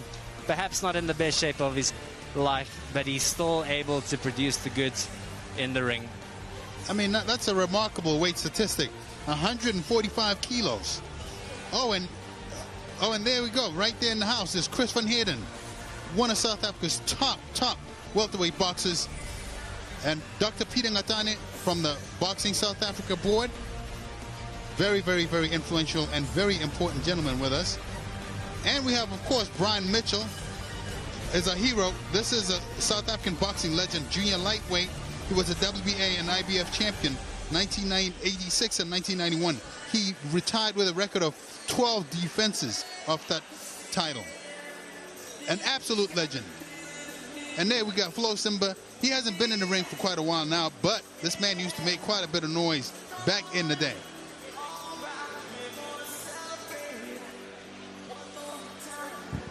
So this is what we have all been waiting for. We're going to head down to ringside now, and Richard Ntah is standing by. And now, ladies and gentlemen, we are set to begin one of our featured bouts of the evening, 12 rounds of boxing for the SA Heavyweight Championship. At this point, we'd like to recognize Mr. Kalilu Radu from BSA and Mrs. Zandi Kabini. You are very welcome.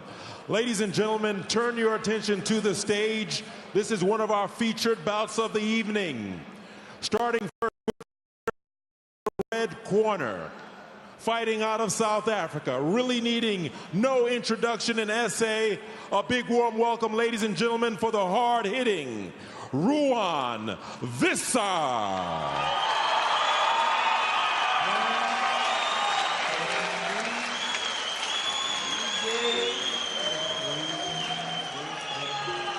As we said earlier, an opportunity for Ruan Vissar to join a list of legends. Corey Sanders, Harry Kutsia, Johnny Rolfe, to name a few who have been crowned SA heavyweight champions. And now a moment perhaps for Ruan Vissar to join that list. Here he is, man. Here he is, the Giant King. This man, you know, I must say, Ruan Vissar, in the last few years, I've watched this guy. Charisma has grown. He is quite an electric fighter. He's the kind of guy that could energize and excite you just looking at him right now. That entrance is something else. It's magnetic. I can't wait to watch him fight. Yeah, he's lost 18 kilograms over the last few months, and he really is looking in great shape. It's also not many boxers who can just climb over the ropes like that, but at 207 centimeters.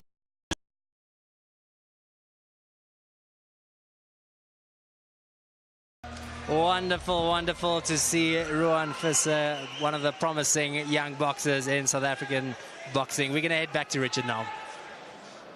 And ladies and gentlemen, his opponent fighting out of the blue corner, also fighting out of South Africa. A very warm welcome, ladies and gentlemen, for Osborne Mashimane.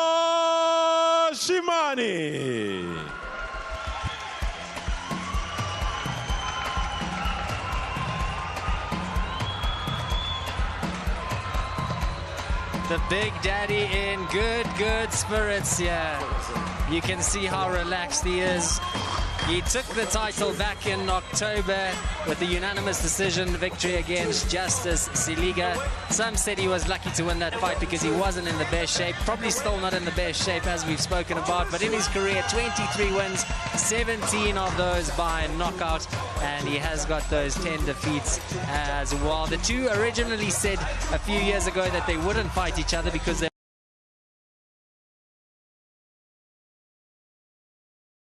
forced into this fight. You know, Osborne Mashimane, he's a bit of a crafty, a bit of a technical fighter, and he's got the experience. So, you know, no doubt he brings a little bit of a challenge to Ruan Kwesé.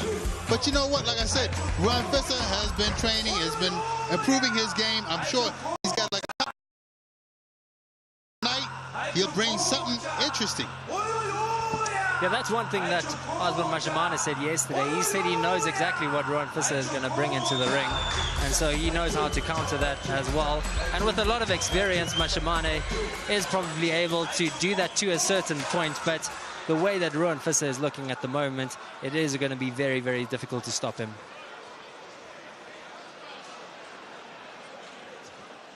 At this point, ladies and gentlemen, I would like you to please stand and rise for the South African national anthem.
And now, fight fans, here we go. We are set to begin our long-awaited, much-anticipated featured bout of the evening. Introducing first, fighting out of the red corner, truly representing some of the finest boxing skills South Africa has ever seen. His professional credentials are an impressive one. 14 fights, 12 wins, 1 draw, 1 no contest, 11 big wins by way of knockout. Weighing in at an official weight of 116 kg, wearing the blue trunks, age 26, your very own Ruan Kwesé.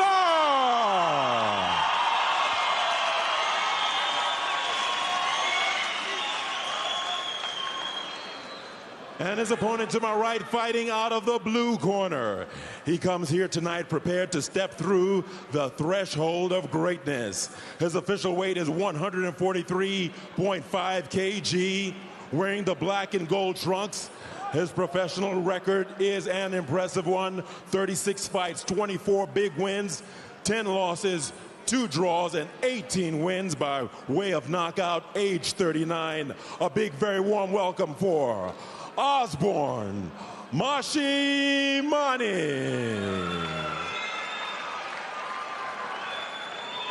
Once again, ladies and gentlemen, the 3 judges scoring the bout on a 10-point must system are Phumeza Zinakile, Simon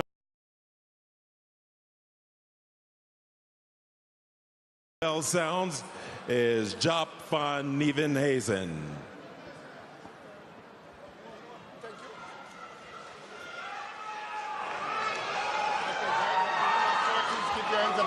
May the best man win. Come at boxing in the building. Seconds. You can feel the excitement here at the Emerald Casino. One of their locals, Ruan the Giant King Kwesé, coming up against Osborne Big Daddy Mashimane. This for the SA heavyweight title. It's youth versus experienced, friends in the ring. Well, experience versus youth and determination. In my opinion, this is more like a fight for respectability on the part of Ruan, because this will really cement his ascent to the top of the heavyweight division. You know, this will make him recognizable globally, right? And on the other hand, it's a fight to retain respect. It's a fight to retain significance by Big Daddy Mashimane. And you can see the reflexes are out. It's just out. It's just a matter of time before Ruan Kwesé just completes this whole encounter. Yeah,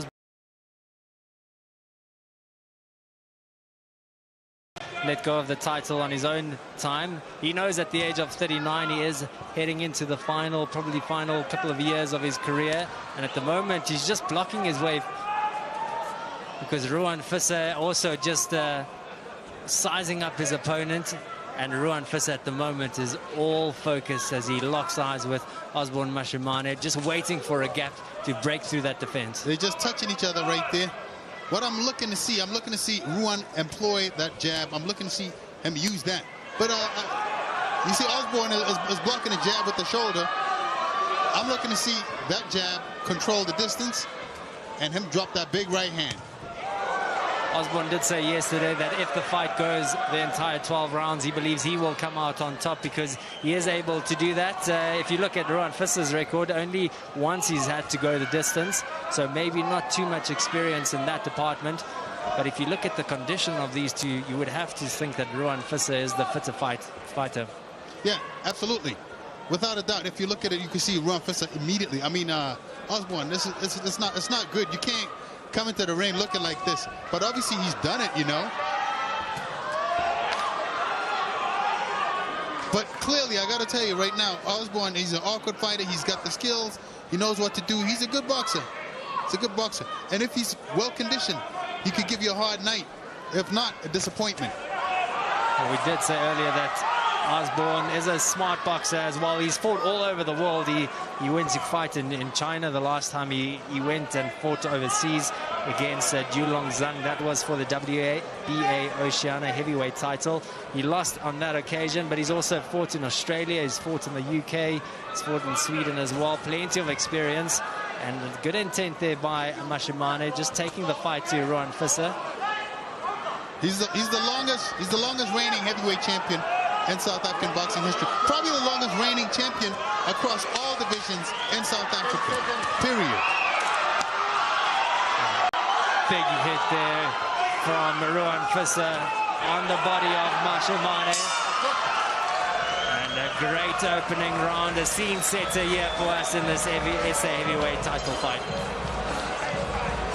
It's very hard to say who was more effective or more dominant there, because even though it all comes down to what the judges like, you know, because even though Ruan Kwesé was doing about he wasn't really that effective. Osborne Mashimane took everything on the shoulder.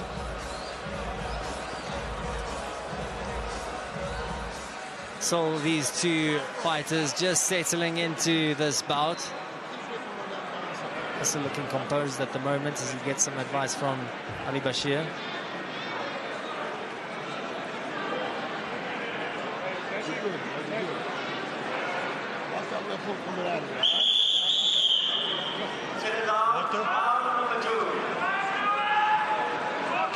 And no need to panic yet for Ruan Kwesé. And still staying very calm, but again, Ruan Kwesé out quickly, trying to take the fight to Mashimane. And the same tactic that Mashimane used early in the first round is just blocking everything that Kwesé brings to him in the early phases of the round. That was the first round. That was really more or less just feeling each other out. Big left hook from Kwesé, and Kwesé's got Mashimane on the ropes now. Kwesé looking to go for that knockout punch.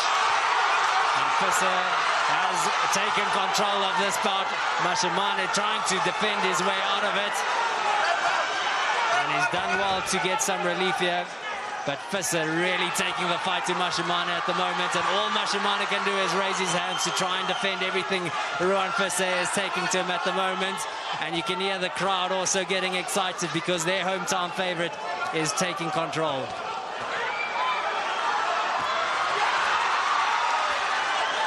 That's good work by Ruan Kwesé, but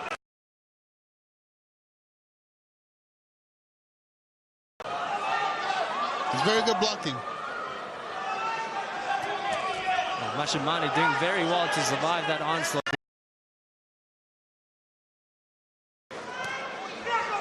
I would like to see Ruan Kwesé use that jab a bit more effectively. I really would like to see that. I would like to see him use it, separate himself, put some distance between himself and Osborne Mashimane. I would like to see that. Kwesé again just waiting for Mashimane to perhaps drop his guard, but Mashimane also going with a big left hook there, not connecting at all. And it's Mashimane who's still looking for, seem to think, a big hit to try and end this fight, but as we said earlier, Kwesé doesn't go down early. He's got the right idea. He's doing a good thing, going to the body of Osborne, because Osborne's not conditioned. That's the place to hit. That's the place to go right there, to the body.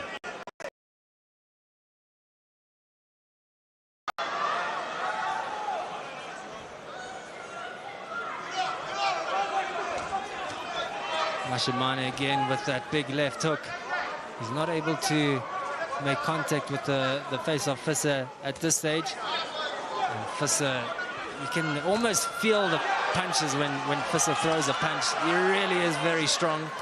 We're heading to the final few seconds of the second round now. A big swing there by Mashimane. A bit of a smile from him as well.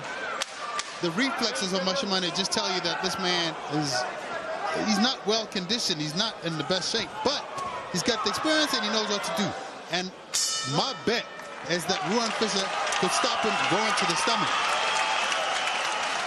There's been a couple of big blows to the stomach of Osborne Mashimane so far. Ruan Kwesé's dad, Nift, looking on very proudly. A little bit of concern in his eyes at the moment, you would think. Sitting next to Emil Bryce there as the two discuss, or no, rather not discuss. I think there's probably a bit of an unwritten rule there to not speak to the dad.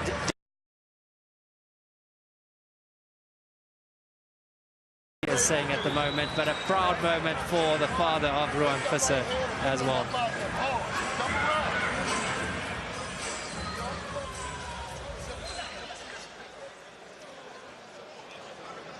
That cross-arm defense of Ruan Kwesé, of Osborne Mashimane, it's quite a thing. It's quite effective. And if you don't understand how to work with it, it can get you knocked down. So we are on round 3 now. Ruan Kwesé, you would seem to say, still in control against Osborne Mashimane, but Mashimane has come close to landing a couple of big punches in this fight so far. Also now going to the body of Ruan Kwesé, trying to soften him up. That's a very good jab right there by Ruan Kwesé. A good strong arm. That's what I want to see. I want to see him use that jab effectively. He doesn't have to rush to get the big shots. That right there could be sufficient. That could be sufficient just to keep poking him and probing him with that jab. That'll be enough. That'll be enough right there. You can see in Osborne Mashimane's eyes, you can see that he's just figuring out this onslaught from Ruan Kwesé now. He's trying to back away, trying to get away from Ruan Kwesé at the moment, but Osborne Mashimane does look to be in a little bit of trouble as Kwesé keeps throwing punch after punch. Again to the body of Osborne Mashimane. And Mashimane really does seem to be in some trouble here. He's wobbling. And Mashimane doesn't seem to have his legs under him. His legs are a little bit jelly right now. Another big body hit from Ruan Kwesé to Osborne Mashimane. And I think the only way out for Mashimane here is to try and land a big punch, just to offer him a few seconds of relief here. But it's been relentless from Ruan Visser. Mashimane almost just punching the air there. I think he's a little bit out of it, and you can see he's out of it. Mashimane at this point is wobbling. He's going to get picked apart and stopped. And Ruan Visser will know that as well. He's not going to stop anytime soon. All he got to do right now is just keep using the jab. Just keep using the jab. That's all. Ruan Visser will know that his opponent is just a few big hits away from landing on the floor. And we still got quite a way to the bell here. And Osborne Mashimane again on the ropes.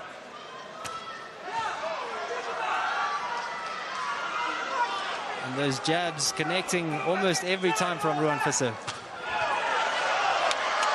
And like I said, I think Ruan Visser could even use a jab to the body of Mashimane. That could be effective. Mashimane, what he needs to do, once you get rocked like this, with all the experience he's got, need to hold on. But I think it's not even a case of, you know, I think it's just, he's just done. He is done. Surrendering on his own. Osborne Mashimane struggling to get back onto his feet there. Ruan Visser knows he's well in control, but Mashimane really looking out of sorts. It's not easy to drop a big man like Osborne Mashimane, but Ruan Visser managed to drop him.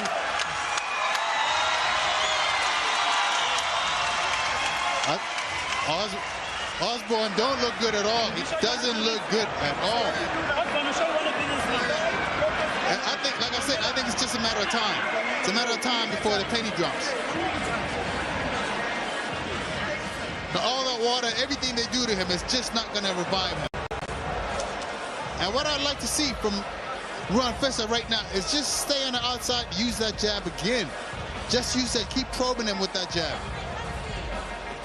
Yeah, just to keep the pressure on Mashimane, but this is where Ruan Visser, with that big body blow, just managed to drop Mashimane. Did well to get back onto his feet, though. Absolutely, and Johan, if you think about it, what really happened there, it was that body shot that hurt him. That's why I keep saying, I think the body shot could be sufficient to stop him. He don't look like he wants to fight. Yeah, Mashimane his spirit is broken. Still seated. I think, you know, he also knows it's just a matter of time. Too proud to end it at this stage. Maybe perhaps just giving him an opportunity to go for one more big hit to try and connect with Ruan Visser, but Visser will keep the pressure on Mashimane here.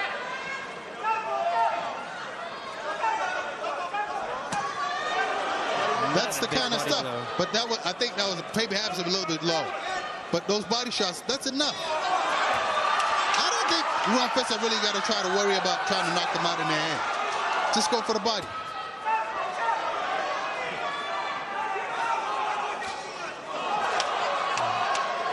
Visser with those left jabs, very effective. Osborne, the best way he could be defending himself right now is if he had some kind of jab too.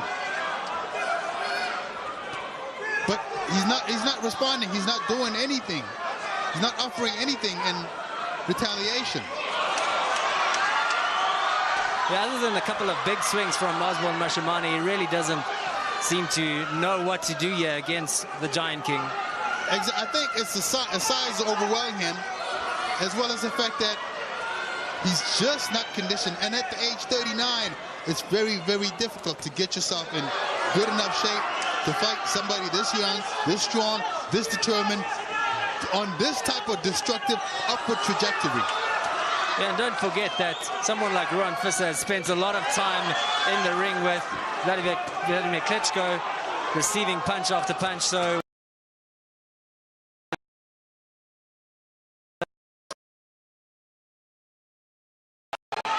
another big blow to the body. You'll keep seeing more and more of that from Ruan Visser. I think that's what he'll try to do. He'll try to knock him out to the body.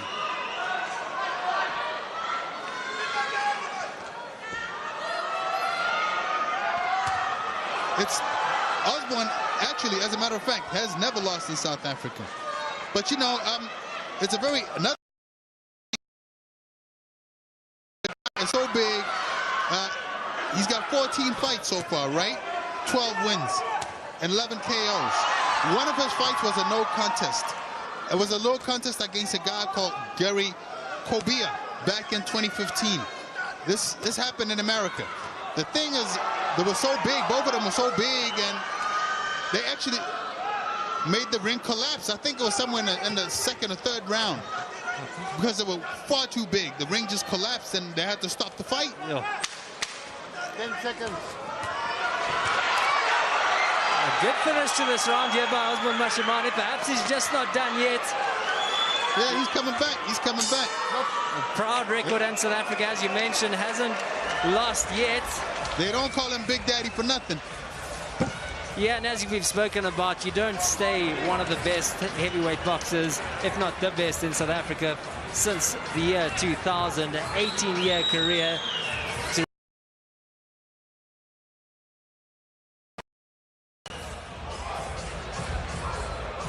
He also took out the sniper.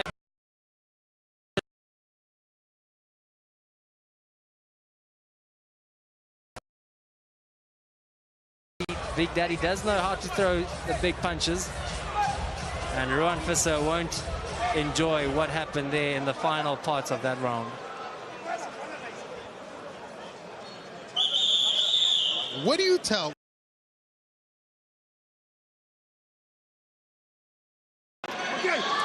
You tell him, if you want to stay champion, you got to go for it. He's basically looking for his spots. He's looking for spots. He'll attack in spots, and that is the right strategy, provided he just doesn't get knocked out before the fact. So judging on the first 4 rounds, all 4 of them belonging to Ruan Visser, Tommy? I certainly would. I certainly would. He's done more. He's been more effective. He's done the cleaner work.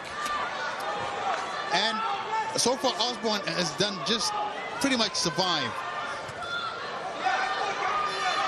I think even though Ruan Visser is well in control here, I think he will be a little bit frustrated that he wasn't able to finish that fight, especially in round 3 when he did have Osborne Mashimane on the ropes.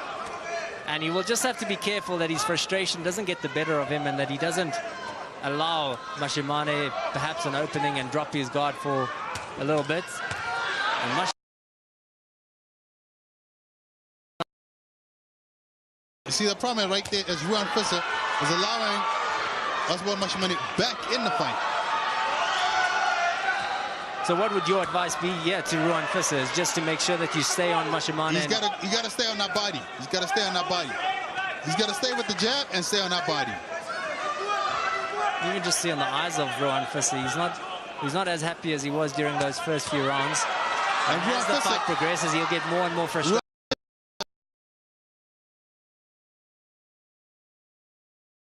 These are really big guys right here. But he's just going to stay with that body. And we can't underestimate the experience of Osborne Mashimane. The fact that he's been in this situation so many times. He will know what this is about. Even though Visser keeps landing punch after punch, Mashimane is still going after Ruan Visser.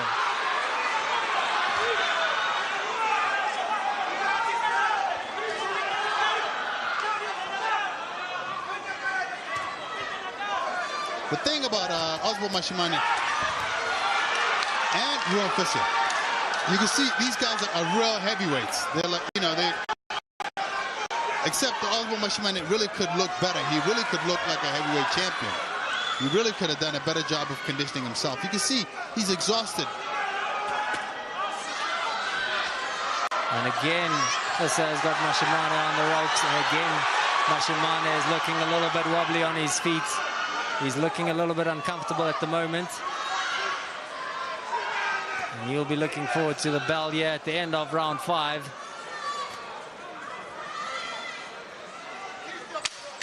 And Mashimane trying to end this fight, this round rather, on a high note. And again, kudos to Mashimane at the end of round 3. We didn't think he was going to make his way back into the ring, but here he is 5 rounds later. And he's still going strong, is Osborne Mashimane.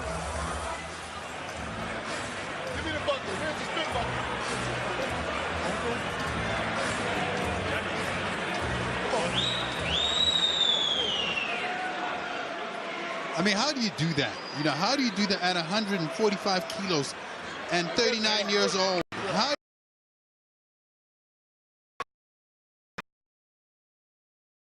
asking himself, what should I do to get rid of this guy? Because round in, round out, he's there. Now, if you got one big round, you can stop this fight this round.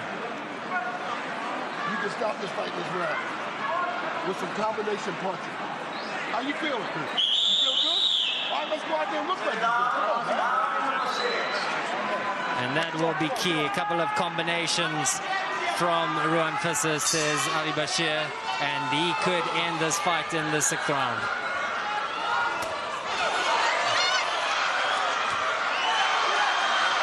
And I agree. You know, he's throwing 1s and 2s, sporadic punches. That's not going to do the job. You got to get in there with a blistering bunch of combinations. Throw punches and bunches. That's what's going to get the job done.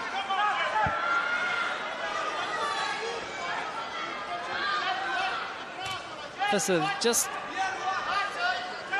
with not as great an intent as he had in the earlier rounds, and that's what you said. He needs to go after Mashimani. He mustn't allow him to even have a room to breathe. He just needs to keep putting those combinations together.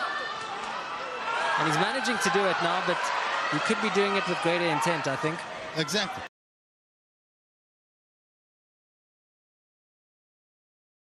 Kwesé was one of the quicker heavyweights out there, one of the quickest heavyweights from South Africa. And, of course, I think about none other than Corey Sanders, who was super quick. I remember how he knocked out one of the Klitschko brothers, I think in the 2nd round. Blistering speed.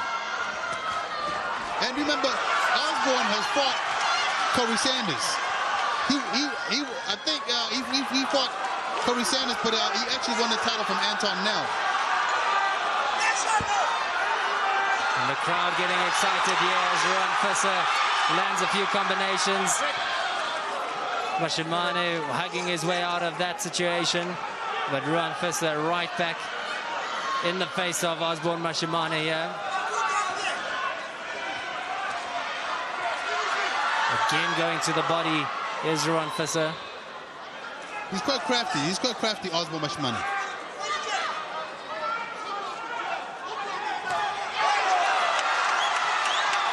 Big right hook from Ruan Kwesé. There's no doubt in who the supporters here at Emerald Casino are supporting. They're supporting their home favorite, Ruan Kwesé.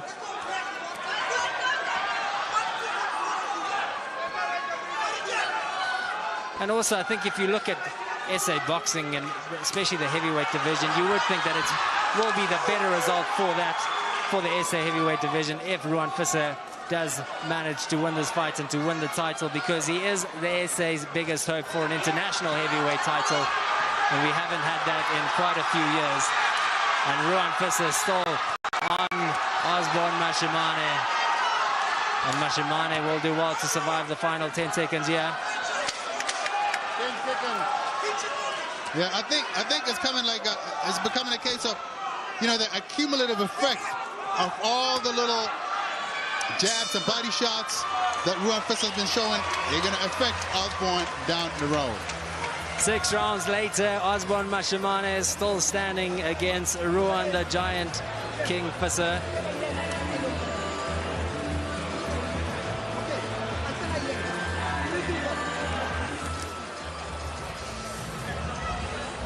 And this is when Ruan Kwesé really got the better of Osborne Mashimane,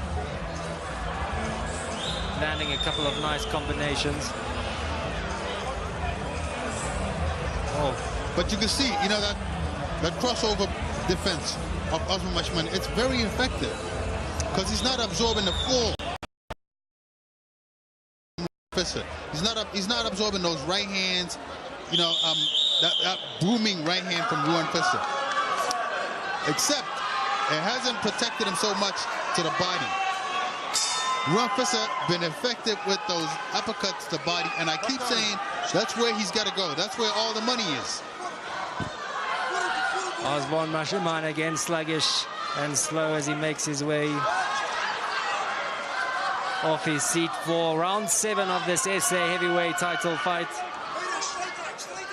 If I was in Ruan Fissa's corner, I would tell him straight, go to the body. Forget about the head. Because this guy's too crafty in the head. You're not going to catch him easy. It'll take too long. But he can stop him in the body.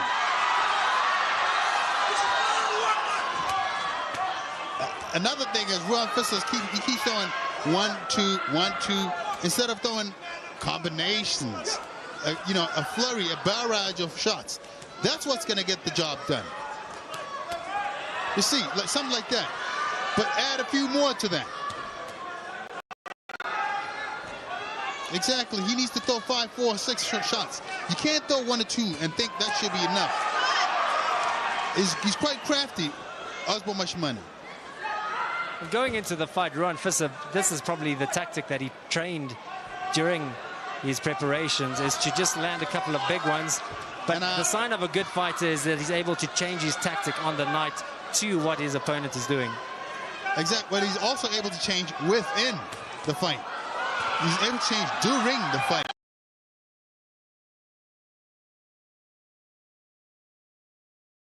He could change in between the round. He could change his tempo, change his flow mid-round. That's an effective right hand right there. That's a booming right hand right there from Ruan Fissa. And again, an opportunity for Ruan Fissa to even try and close out this fight, because again, Osborne Mashimane finding himself on the rope. And again, it's Ruan Fissa who's just landing punch after punch. What Ruan Fissa needs to do after something effective like that, he needs to go back to the body of Osborne. He needs to throw uppercut to the body, to the liver. He needs to throw those liver shots. But I gotta say, I like how Osborne Mashimane has been able to protect himself with that crossover defense. And you know what? Even though it's not quite openly visible, it's not quite openly obvious, he's been throwing those little uppercuts, Osborne, he's been throwing those little uppercuts to the body of Ruan Fissa. And you know, those little shots, they actually count, you know, they're effective. Because it looks like a little bit of damage. You see, that's what I meant right there. Those body shots like that. From Ruan Fissa. And Mashimane goes down again. Will he be able to get up this time? Mashimane is down on the floor. Ruan Fissa waiting to see if he's going to be able to get back up. And the referee says no. Ruan Fissa has managed to do it, yeah. In the park at Emerald Casino, it's Ruan Fissa who will be crowned SA Heavyweight Champion. Destiny was his, and destiny he claimed. He's the new South African champion, Ruan Fissa. And well done to Osborne Mashimane. He made him fight for it. He really made him work for it. But in the end, Ruan Fissa's youth and his strength just too much for Osborne Mashimane to deal with. And it's exactly like I said. The big thing was those body shots, those liver shots. It's exactly like I predicted. He stopped him with a body shot. So now it is Ruan Fissa who will join that list of legends. Osborne Mashimane will forever know that he has been a SA heavyweight title. He's on the list with the likes of Corey Sanders and some of the best that South African heavyweights has been in the SA heavyweight division. Now an opportunity for Ruan Fissa to go on to better things, to perhaps go on to compete for an international heavyweight title. And you would think that with James Ali Bashir in his corner, he might just be able to go and do that.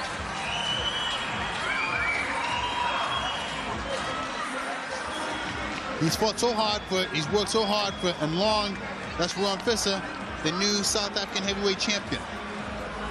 Indeed, as I say, he joins a long, long list, going back to Pedro Kwesé, all those guys, legends, absolute legends. He's in the list now. And Ruan Fissa says he is a family man. This is not just a victory for him. This is a victory for his entire family, his brother and his parents as well. What a special moment for the family from the little farming town of Meyerton, not too far from here. And this could be what propels Ruan Kwesé to become one of the best in the international heavyweight title division rather at the moment.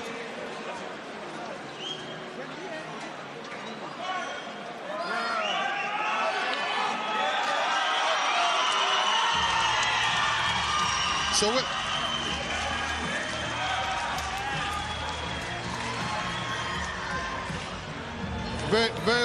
very well done to Ruan Kwesé. That's a job well done. But also, congratulations to Osborne Mashimane. He fought hard. He came here to defend his title. He tried hard, fought a valiant fight. But I think, in the end, that youth and experience and youth and strength of Ruan Kwesé, that body conditioning, was just too much for him to overcome.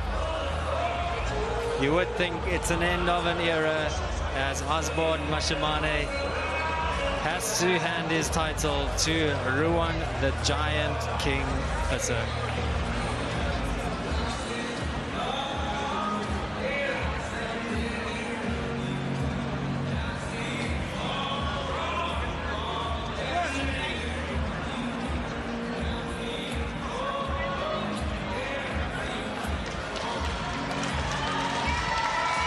What a special moment for Ruan Kwesé to be able to win the SA heavyweight title right here in Vanderbilt Park, just a stone's throw from Meyerton. He's got plenty of home support here, family, friends in attendance, and he has done what he came out to achieve here.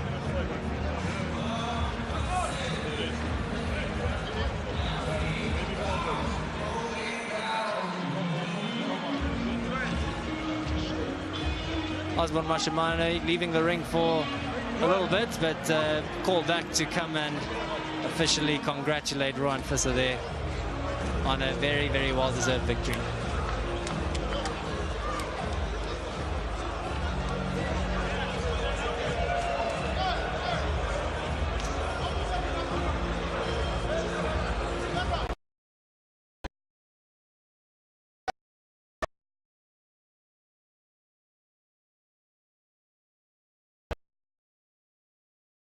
So we're going to head down now to the ring. Richard will be standing by with the new SA heavyweight champion and with Osborne Mashimane. A change of the guard in the SA heavyweight division. We're going to head down now to Richard, who's standing by. And now, ladies and gentlemen, the end comes. 2 minutes, 59 seconds into round 7. The winner by knockout, your very own Ruan Kwesé.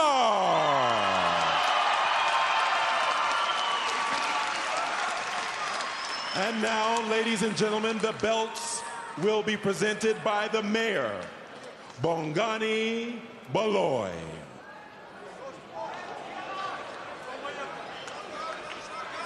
Yeah, there you go. You got Ruan Kwesé, our new South African heavyweight champion. He's delighted. He's being congratulated and having the belt wrapped around him by the mayor of Meyerton. And we see the man right there. This is Steve Kalakota himself. That is the guy I say has done quite a lot to promote heavyweight boxing in South Africa lately. You can't beat Steve.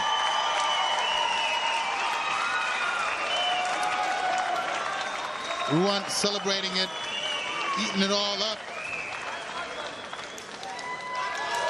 This, you know, this right here is the culmination of a lot of work.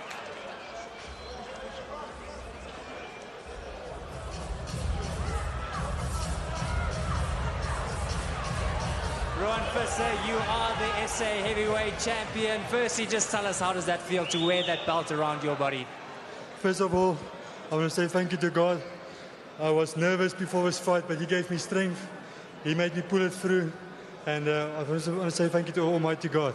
And then to all the people who showed up, when you sang the national anthem, I got goosebumps. It was amazing.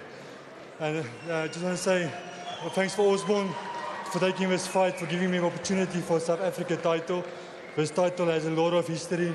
Gary Kutsia, I forgot all the names, Corey Sanders, all that guys. So to fight for this belt is a big honor for me. It's a big dream. I worked a lot of years for this.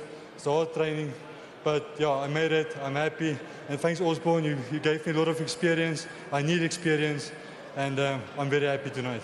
You did join that list of legends. Osborne managed to hold his own. Did you actually expect Osborne to give you so much trouble in the ring? I knew even in sparring was difficult, so I knew he's got a lot of experience and he knows my style. So I knew he's going to try and counter me and stuff. So yeah, the fight was exactly what I wanted it to be. I thought it wouldn't go more than 5 rounds, but I'm happy with 2 extra rounds. Gave me experience, and I'm very happy tonight. You managed to land big blows on Osborne, but every time he came back, he's got plenty of experience, does Osborne Mashimane, and a great fight from him in the end as well. You know, he's got a lot of experience, but I've got so much experience in my corner. James Ali Bashir worked with Muhammad Ali. He was a water boy for even 10 years with Klitschko. So I've got a lot of experience in my corner. He taught me exactly what to do. He kept me my composure, kept me relaxed, and that's how I won the fight. I've got a good corner, and I've got a good sparring partner, Vlad Serenko from Ukraine. He gave me a lot of sparring, so I'm very happy. James Ali Bashir, you must also be a very proud man. Can you just give us your thoughts on the fight as well? It was a tough fight. I expected a tough fight. Osborne is a seasoned professional, and I knew that he wouldn't lay down. I knew that he'd be. It's mission accomplished for tonight. You are the SA National Heavyweight Champion. What does this mean for Ruan Visser going forward? I mean, the sky's the limit, but Ron, you got to understand, Ron did not have an amateur career, so he has to gradually move along. He can't just jump into the limelight to fight the big names yet. He has to grow in the sport because he did not have an amateur career. So tonight was a step in the right direction against an experienced professional and veteran like Osborne. One more question for you, Ruan. Where are you going next, and who do you want to fight next? I'm going to fight 16 March in Austria. We've got a big fight in Austria coming up. I'm going to be the captain for Africa, so it's a big honor for me again. And I just want to say thank you to Kwesé for this opportunity to fight on TV, being broadcast all over Africa. I just want to say thank you to Kalakalo Promotions for hosting a beautiful event in my home ground. So I'm very happy. Thank you very much, Ruan Visser, and congratulations once again.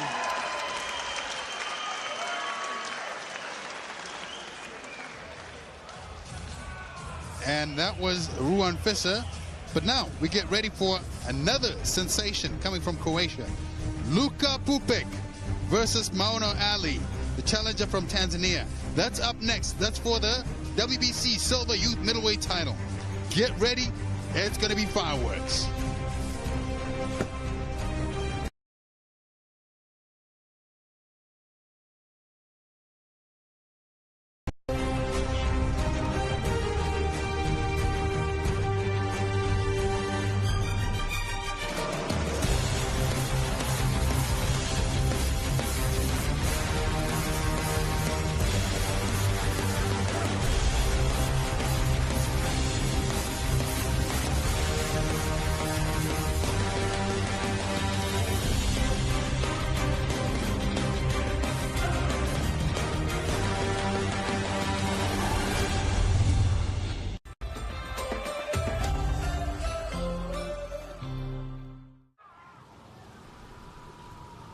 There's something about this place.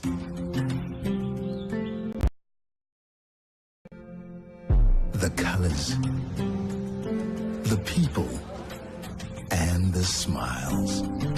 This place is unique. It is a place of potential. That's why we are bringing hope and equal opportunities to millions of people in Africa.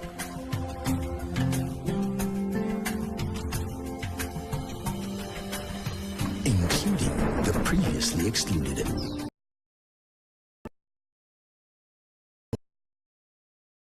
Digital financial solutions.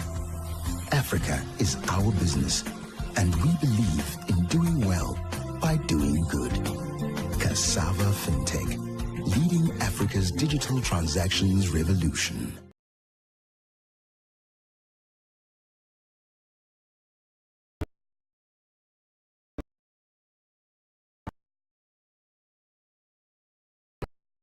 of our people, challenging tradition, doing things differently and better.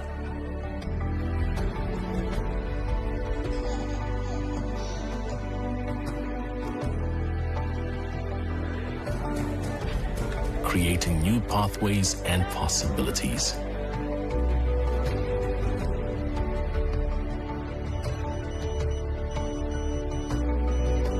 Improving the quality of life for our people as we connect them digitally around the world.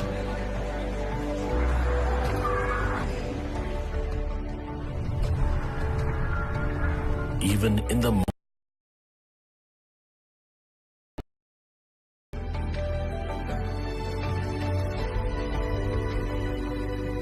we are answering Africa's call.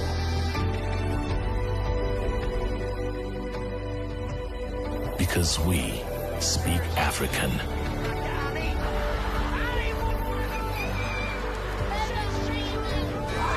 Econet, inspired to change your world.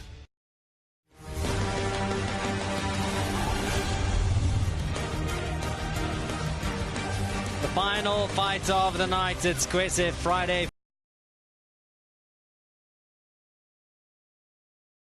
fight, and that was Ruan Visser winning the SA heavyweight title. Coming up next, it's the second title fight of the night. It's for the vacant WBC Silver Youth Middleweight title, and that is between Luka Pupek and Moana Ali. There is Vladislav Serenko. His fight didn't last too long. He's also looking to be a great prospect in Ukrainian boxing, but he also has adopted South Africa as well, as that seems to be his new hometown.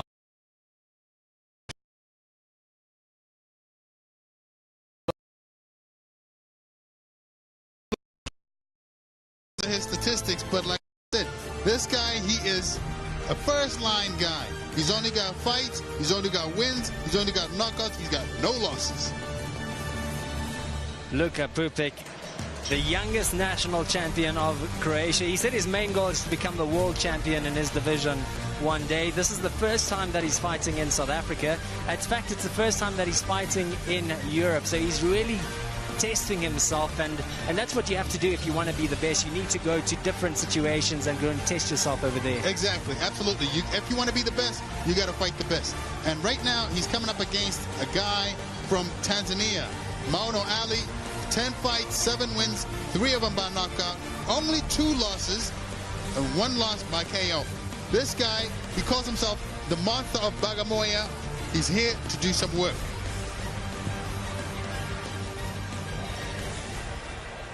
And now, ladies and gentlemen, the action continues with the main event of the evening, 10 rounds of boxing for the vacant WBC Youth Silver Middleweight Championship.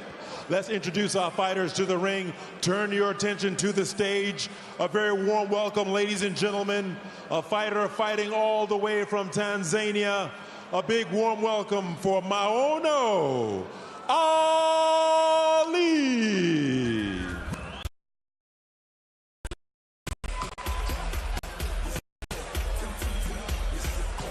Maono Ali will also be heading into this fight with a lot of confidence. Yes, he has got those 2 losses, but 3 of his 7 wins by way of knockout. He is not somebody that Luka Pupek can afford to take lightly. He's shown in the past that he's able to knock down some of the big fighters, and that's exactly what he's going to try and do again tonight. One thing about him, these guys, he's going to come in great condition. Blue corner fighting out of Croatia. Ladies and gentlemen, let's put our hands together for Luka Pupek.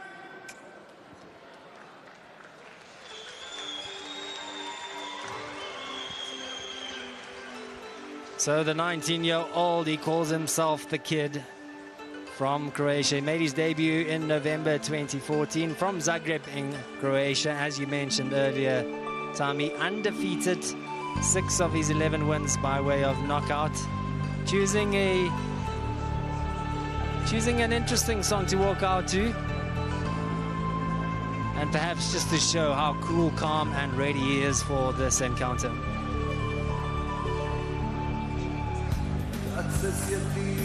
He is a sensation anyway, Luka Pupe. I also have to mention that he's also the WBC Mediterranean champion at the moment. So he actually brings to the ring with him 2 titles.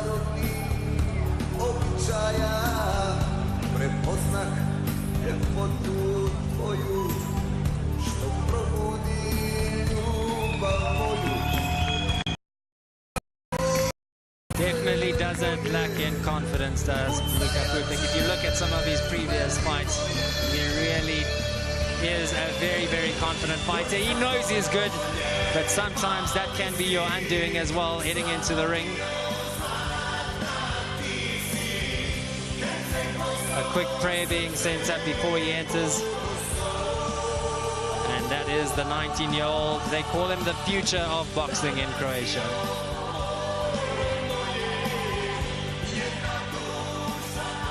You know. And now, ladies and gentlemen, at this time, I'd like you to please stand and rise for the national anthem of Tanzania.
And now, ladies and gentlemen, may I ask you to please keep standing for the national anthem of Croatia.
And now, ladies and gentlemen, we are set to begin the main event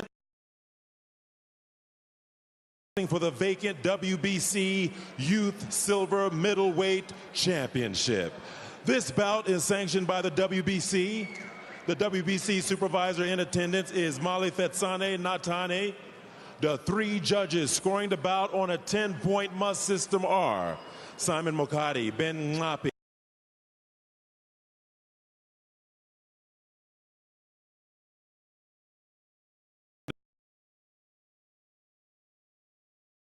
Wally. Ladies and gentlemen, the time for talk is over. The time to fight is here. It is the time we have all been waiting for. Two outstanding fighters enter the ring. Only one will emerge victorious. The officials are ready. The fighters are in the ring, and they are ready. Fight fans, Thunderbell Park, are you ready? Introducing first, fighting out of the red corner. All the way from Tanzania, his fight credentials consist of 9 big fights, 7 big wins, 2 losses, 3 big wins by way of knockout. Official weight 68.15 kg, wearing the red and white trunks, age 20. A big warm welcome for Maodo Ali.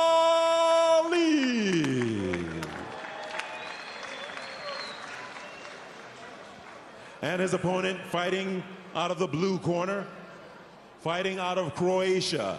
His fight credentials are an impressive one. 11 big wins, 6 big wins by way of knockout. Official weight 72.05 kg, wearing the black trunks with the Croatian flag. A big warm welcome, a big round of applause, ladies and gentlemen, for Luka Pupek.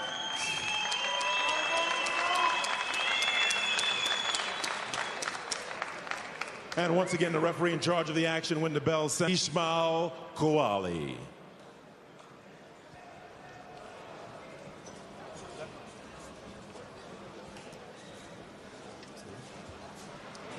I've spoken to you in our dressing rooms.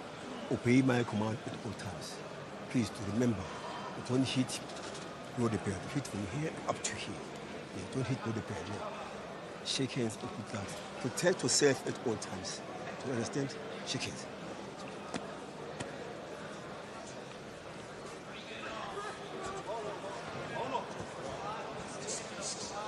The final fight of the night for the vacant WBC Silver Youth Middleweight title. An international affair. Luka Pupek from Croatia in the black trunks versus Muhammad Ali from Tanzania, and he is wearing the red trunks.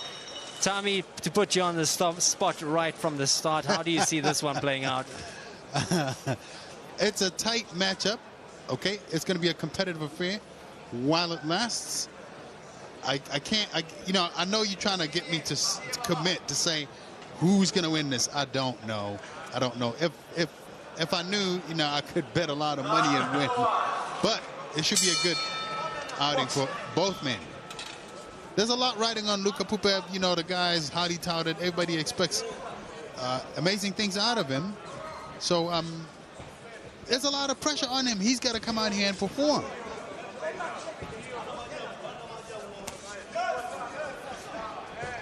Definitely a lot of pressure on him.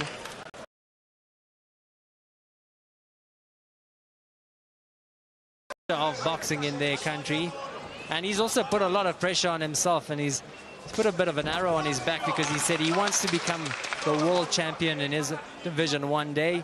And of course, all boxers want to hold on to that unbeaten record for as long as possible in their career. It's not many boxers who's able to go their entire career unbeaten, but at the moment, Pupek still unbeaten, 11 victories. Luka Pupek right now trying to make an impact. What I think he needs to be doing is sticking out jab out there. He needs to put that jab out there as a rangefinder, try to find his man. But I think there's a bit of a speed differential. You can see the speed of Muhammad Ali. It's considerably a little bit quicker than Luka Pupek. So he's slipping away and countering him all day. At the moment, it is Pupek taking the fight to Ali, though. And he keeps Ali on the ropes, keeps him in the corners. And every now and then Ali comes out and he unleashes a big right hook, but he's not able to connect any of them at this stage. And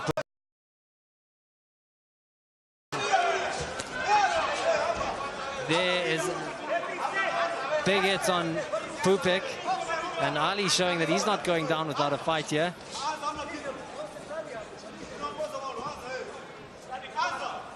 a great opening couple of minutes in this fight.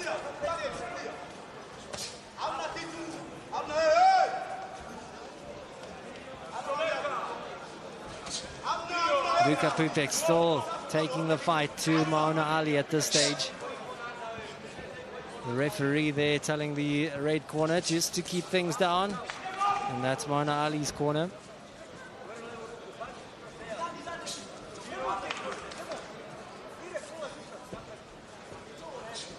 Mauna Ali is jumping around. Luka Pupek has got him moving around all the time. Well, the thing about Mauna Ali is that he keeps moving his head, so he's not a static target.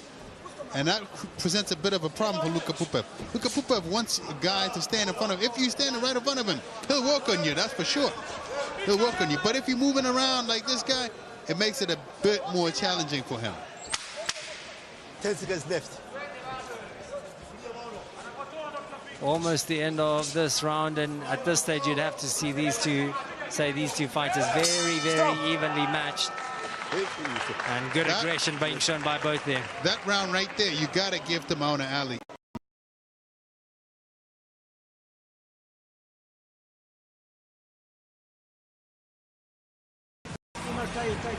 Not sure how much he would have seen about the way that Mauna Ali fights. And that is where Mauna Ali landed a big right hook. He got caught with a counter right as he was coming in.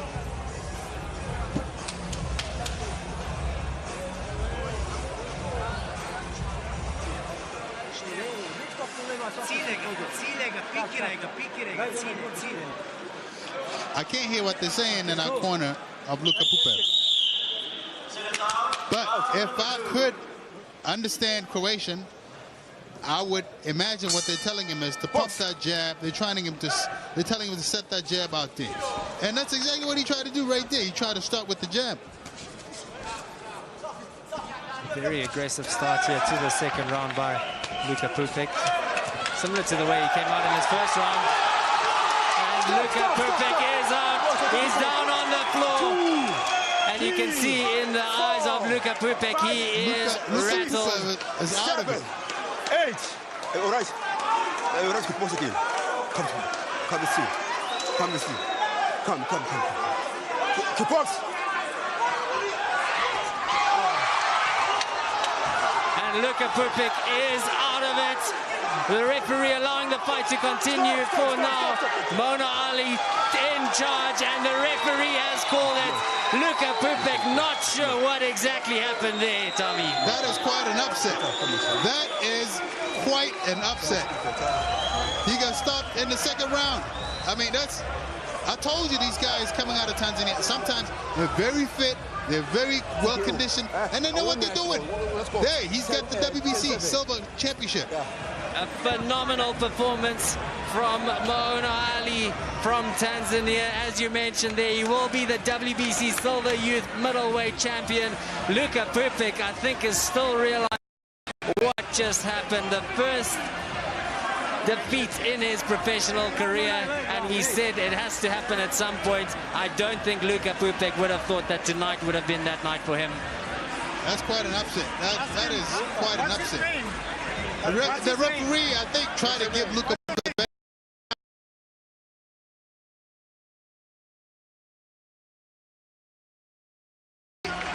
He got hurt, and there was, in fact, if the referee had delayed it any longer, he would have put Luka Pupek's life in danger.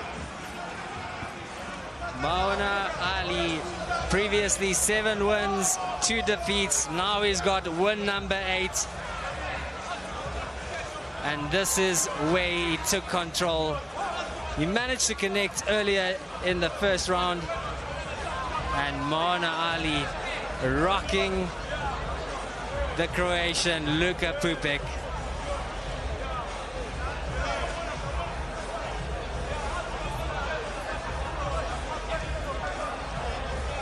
And that big right hand, then a left, again a right. And Luka Pupek simply could not get back. Mauna Ali is the man of the moment, is the man that has produced this upset. That is a huge upset, because he wasn't expected to do this. you have to be honest. He wasn't expected to win. And he's produced the goods. He's only fought outside of Tanzania once, and that was one of the 2 losses that he suffered. That was way back in December 2016. To come to South Africa, to come and take on the youth champion from Croatia, and to really teach him a boxing lesson, that is a phenomenal performance from Moana Ali.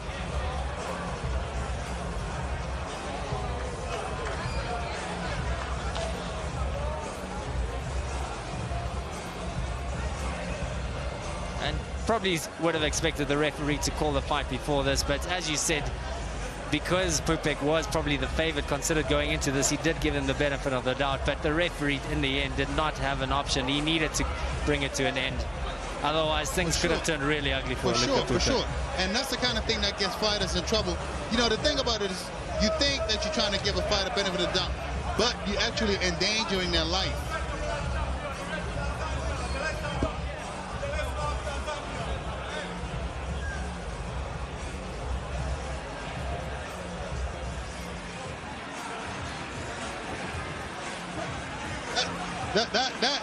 That is a spectacular performance there for Moana Ali. You cannot say anything negative about Moana Ali. He was on point. Those counters were just from him. Look, Luka Pupa came in here. He was ready to fight, but he was just a little split second off in terms of timing. You know, he just wasn't able to protect himself. Just a split second off in terms of timing. Bruised body, bruised face, but I think what will be hurting the most is probably his ego, because he really did come in here with a lot of confidence. Even the way that he entered the ring, he certainly thought that he had this fight in the bag, but Moana Ali having different ideas on the night.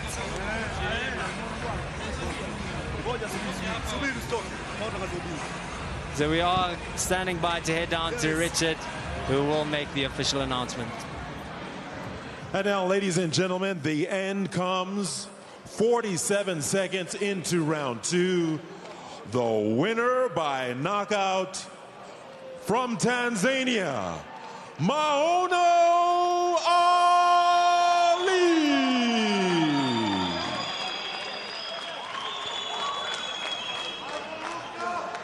You can even see in the trainers there just a look of almost not expecting this victory. A look of shock definitely in the eyes of the trainers, but Moana Ali, you can see in his eyes, he believed he could do it. Disappointment. It's disappointment, you know, an absolute shock, really, horror, that this man that comes out of Tanzania, who's already got 2 losses, 10 fights, they didn't expect him to win this. And he came out here and disappointed everybody. But you know what? The sport of boxing wins because it gains a new fighter. It gains someone new to look at as our new possible superstar. And it just shows the talent in Africa, because he's just beaten the WBC Mediterranean middleweight title holder. So that is a great habit for boxing in Africa as well. Exactly. And this is someone that's highly touted. Everybody looks at him. They think that he's going to do all these incredible things. And he comes out here and performs. Thank you very much for joining us. It's been an incredible evening of boxing. Yeah, we do have a new SA heavyweight champion in the form of Ruan Kwesé, a new WBC silver youth middleweight title holder as well in the form of Moana Ali from Tanzania. Thank you very much for joining us on Kwesé Sports. Make sure that you do stay tuned in to Kwesé Sports for the upcoming Friday Fight Nights editions, and it's all coming to you live on Kwesé Sports. Thank you and good night.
There's something about this place. It's in the music, the colors, the people, and the smiles. This place is unique. It is a place of potential. That's why we are bringing hope and equal opportunities to millions of people in Africa.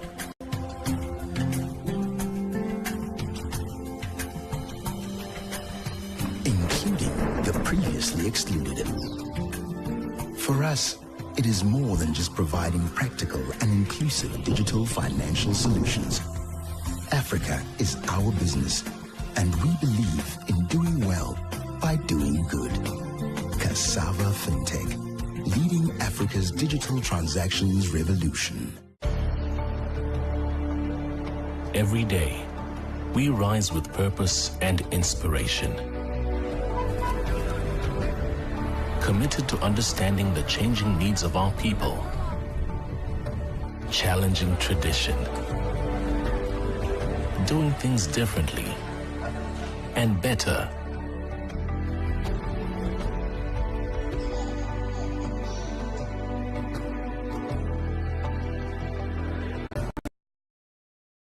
New pathways and possibilities.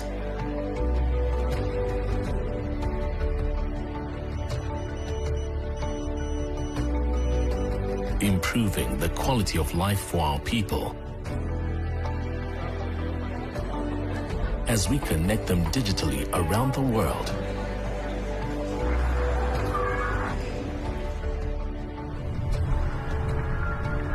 Even in the most unlikely places.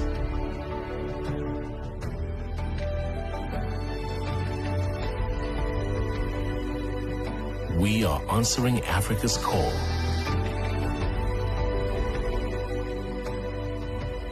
Because we speak African.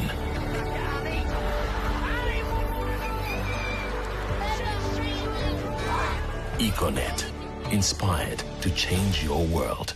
Monday means time for tip-off. 6'4"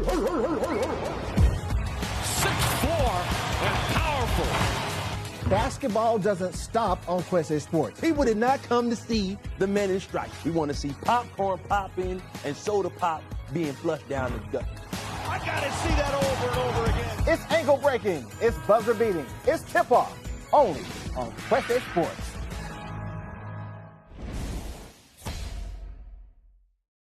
This February on Kwesé Sports, we got the banging first rounds of the Davis Cup, the absolute showdown of the NFL Super